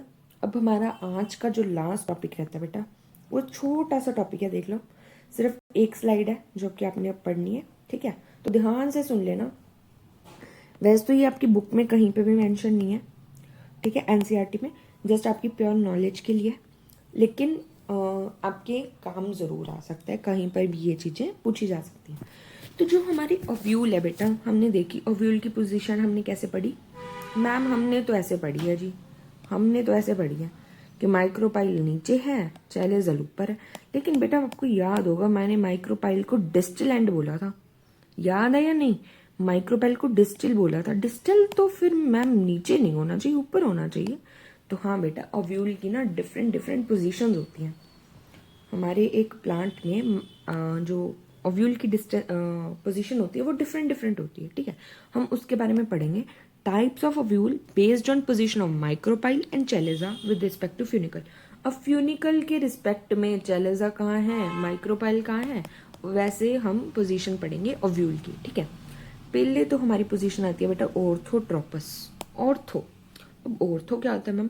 ऑर्थो होता है बेटा, ऐसे आप मीनिंग पे मत जाओ, जस्ट आप याद करो इसको। ऑर्थोट्रोपस इज स्ट्रेट टाइप, ये बिल्कुल स्ट्रेट ओव्यूल होता है हमारा, कोई इसमें घिसड़ नहीं, पिसड़ नहीं, कुछ भी इसमें कॉम्प्लिकेशन नहीं होता, बिल्कुल सिंपलेस्ट होता है, सिंपलेस्ट ऑफ सिंपलेस्ट है ये आप लिख लो यहाँ पे, ये सिंपलेस्ट फॉर्म है। और ये मोस्ट प्रिमिटिव, सबसे पहले ओव्यूल जो हमने देखे थे प्लांट्स में, जो सबसे पुराने वाले प्लांट्स में, उसमें ऑर्थोट्रोपस ही दिखाया जाता था, मतलब देखा जाता था, पाया जाता था। ऑर्थोट्रोपस जो है मोस्ट प्रिमिटिव है, सबसे पुराना तरीका है जो कि फॉलो होता आ रहा है। और ये स्ट्रेट टाइप होता है, सिंपलेस्ट फॉर्म होती है, कोई घिसड़ नहीं, कोई पिसड़ नहीं, कुछ कॉम्प्लेक्सिसिटी नहीं है, सिंपल है, सिंपलेस्ट ऑफ सिंपल है। और इसके एग्जाम्पल जो है वो है जिम्नोस्पर्म्स। अब जिम्नोस्पर्म्स में ही ओव्यूल्स आए थे फर्स्ट टाइम, तो इसका एग्जाम्पल हो गया हमारा जिम्नोस्पर्म। नेक्स्ट है हमारा एनाट्रोपस। ये तो हम मैम कब से ही पढ़ रहे हैं, ऐसी डायग्राम तो हम कब से ही देख रहे हैं। तो इसकी आपने डायग्राम देख ली होगी ऑर्थोट्रोपस की। इसका माइक्रोपाइलर एंड ये होता है, चैलेजल एंड ये होता है, इसलिए हम चैलेजा को बेसल एंड और माइक्रोपाइल को डिस्टल एंड कहते हैं, क्योंकि ये सबसे पुराना तरीका है। और पुराने तरीके के अकॉर्डिंग ही हम माइक्रोपाइल को डिस्टल और चैलेजा को बेसल पार्ट कहते हैं। एनाट्रोपस, एनाट्रोपस क्या है बेटा? ये तो हम कब से ही देखते आ रहे हैं डायग्राम, तो इसके बारे में तो आपको पता ही है। ये इन्वर्टेड होती है, देखो माइक्रोपाइल कहाँ ऊपर था, पर यहाँ पे तो मैम बिल्कुल ही नीचे आ गया, और चैलेजा बिल्कुल ऊपर चला गया, बिल्कुल नीचे था। तो ये इन्वर्टेड होती है, 180 डिग्री रोटेट हुई होती है, और ये मोस्ट एडवांस्ड है। ये सबसे एडवांस्ड, मतलब जो नए पौधे आ रहे हैं आजकल के, उनमें ये एनाट्रोपस पाई जा रही है। इसका एग्जांपल है एंजियोस्पर्म, क्योंकि एंजियोस्पर्म भी मैम सबसे एडवांस्ड प्लांट है हमारे। तो 82% ऑफ फैमिलीज जो है ना, यहाँ पे फैमिलीज नहीं लिखा मैंने, ये आप थोड़ा समझ लेना, 82% ऑफ फैमिलीज जो है एंजियोस्पर्म की, उनमें एनाट्रोपस ही दिखता है। बाकी जो 18% रह जाती हैं उनमें डिफरेंट काइंड ऑफ मिल जाती हैं, वो हम आगे पढ़ लेंगे। पर ये जो एनाट्रोपस है ना बेटा, कैप्सिला में नहीं होता, कैप्सिला में नहीं होता। ठीक है, अब नेक्स्ट हमारा है हेमी एनाट्रोपस। हेमी मतलब 90 डिग्री रोटेट किया हुआ है हमारे पास, आधा ही रोटेट करा है। इसमें हमने 180 पूरा ही कर दिया था, इसमें हमने सिर्फ आधा ही करा है। इसका हमारा लेफ्ट साइड पर होता है माइक्रोपाइलर, राइट साइड पे होता है मैम चैलेजल एंड। ठीक है, लेफ्ट साइड हो गया हमारा माइक्रोपाइलर एंड, राइट साइड हो गया हमारा, इसका ऊपर नीचे नहीं है, इसका लेफ्ट राइट। ठीक है, लेफ्ट हो गया हमारा माइक्रोपाइलर एंड, और ये हमारा राइट हो गया चैलेजल एंड। इसका बेटा दूसरा डायग्राम भी ऐसा हो सकता है, देखो मैं आपको इसका दूसरा डायग्राम भी बता देती हूँ, जस्ट इन केस फिर तुम उसको ये मतलब ये मत मान लेना कि, एक सेकेंड रुको,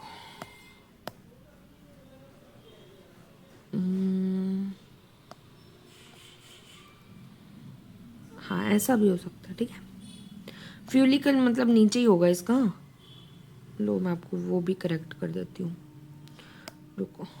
फिर बाद में कहते फिरोगे मैम आपने तो यही पढ़ाया था, हम यही लिख कर आए हैं। बेटा ऐसा कुछ नहीं करना है, ठीक है। इसको मैंने ऐसा कर दिया। अब यहाँ से रब करके आपके लिए फ्यूनिकल बना देते हैं भाई। लो, ये हमारा फ्यूनिकल यहाँ से बन गया बेटा, ठीक है। देख लो, ऐसा नहीं है कि मैंने आपको बता दिया कि लेफ्ट साइड वो है लेफ्ट साइड पे हमारा माइक्रोपाइल है तो लेफ्ट साइड पे रहेगा हेमिएनोट्रोपस में, ऐसा कुछ नहीं है, ठीक है। लेफ्ट राइट हम शिफ्ट कर सकते हैं, बस आपको ये देखना है कि इसमें ऊपर नीचे नहीं है, ऊपर नीचे नहीं है, इसका हमारा लेफ्ट राइट है, ठीक है। इसमें ऊपर नीचे नहीं है, इसमें हमारी हेमिएनोट्रोपस में ऊपर नीचे नहीं है, लेफ्ट राइट है। लेकिन ऐसा नहीं कि ऑर्थोट्रोपस में आप बोल दो कि चैलेज़लैंड ऊपर होता है, नहीं नहीं नहीं नहीं, यहाँ पर आपको याद रखना पड़ेगा ऊपर कौन सा नीचे कौन सा, ठीक है। ऑर्थोट्रोपस और एनाट्रोपस में आपको याद रखना होगा। हेमिएनोट्रोपस एक दूसरे के मतलब copy paste like mirror images हो सकते हैं। अगर आप यहाँ पे मिरर देखो तो ये मिरर इमेजेस बन रहे हैं, तो मिरर इमेजेस हो सकते हैं। एम्फी एनाट्रोपस, अब मैम एम्फी एनाट्रोपस क्या होता है? एम्फी एनाट्रोपस में होता है बेटा जो माइक्रोपाइलर एंड है, चैलेज़ल एंड है और जो एम्ब्रियो सैक है, सब का सब कर्व्ड होगा, सब का सब कर्व्ड होगा। देखो अभी हमारा माइक्रोपाइलर एंड है, ये भी कर्व्ड है, मुड़ा हुआ है, देख लो, ठीक है। और ये हमारा चैलेज़ल एंड है, ये भी मुड़ा हुआ है। और जिसका अंदर एम्ब्रियो सैक है बेटा, ओव्यूल के अंदर का, वो भी मुड़ा हुआ है। देखो वो सीधा नहीं है, राउंड नहीं है, मुड़ा हुआ है, ठीक है। जहाँ पर सारी चीज़ें मुड़ी हुई हैं, एम्ब्रियो सैक, चैलेजा, माइक्रोपाइल, उसको हम बोलते हैं एम्फीएनाट्रोपस। अब हमारी आती है बेटा नेक्स्ट कैम्पिलोट्रोपस। कैम्पिलोट्रोपस इसमें जो है ना बेटा जस्ट माइक्रोपाइलर एंड जो होगा हमारा वो कर्व्ड होगा, ठीक है। माइक्रोपाइलर एंड जो होगा कर्व्ड होगा। तो मैंने इसकी भी डायग्राम आपको बता दी अच्छे से, ठीक है।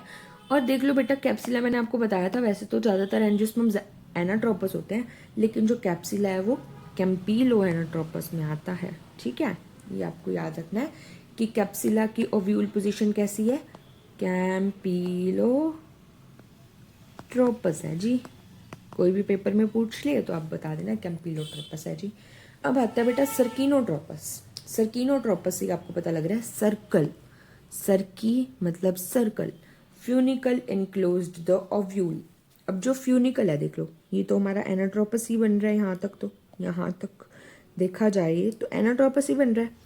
लेकिन फिर क्या होता है, जो ये फ्यूनिकल है ये पूरे ओव्यूल के आसपास घूम जाती है, ठीक है। जो हमारी ये फ्यूनिकल है ये पूरे हमारे ओव्यूल के आसपास घूम जाती है, तो इसको हम बोल देते हैं सर्किनोट्रोपस, ठीक है। ये होगी हमारी टाइप्स ऑफ ओव्यूल्स। अब हम आगे बढ़ते हैं, तो यहाँ पर हम अपना लेक्चर ख़त्म करते हैं। जैसे कि मैंने आपको पहले बोला था वो हमारा ओव्यूल्स का बिल्कुल लास्ट टॉपिक था, ठीक है। तो अब हम हमारा लेक्चर ख़त्म करते हैं। तो थैंक यू बच्चा for listening to this lecture. आपको मैं जल्दी जल्दी ये चैप्टर कंप्लीट करवा दूँगी, जस्ट 2 पार्ट्स मोर। और मैं ऐसे ही इस तरह ही आपके लिए नोट्स बनाकर ऑलरेडी लेकर आया करूँगी, ताकि हमारा टाइम वेस्ट कम से कम हो और हम जल्दी बकल अप करके हमारा जो चैप्टर है फटाफट कंप्लीट कर दें, हमारा सिलेबस फटाफट कंप्लीट कर दें। जितनी जल्दी सिलेबस कंप्लीट होगा उतनी ज़्यादा रिवीजन होगी, राइट। तो आज का लेक्चर हमारा ख़त्म होता है। नोट्स आपको टेलीग्राम चैनल पर मिल जाएंगे।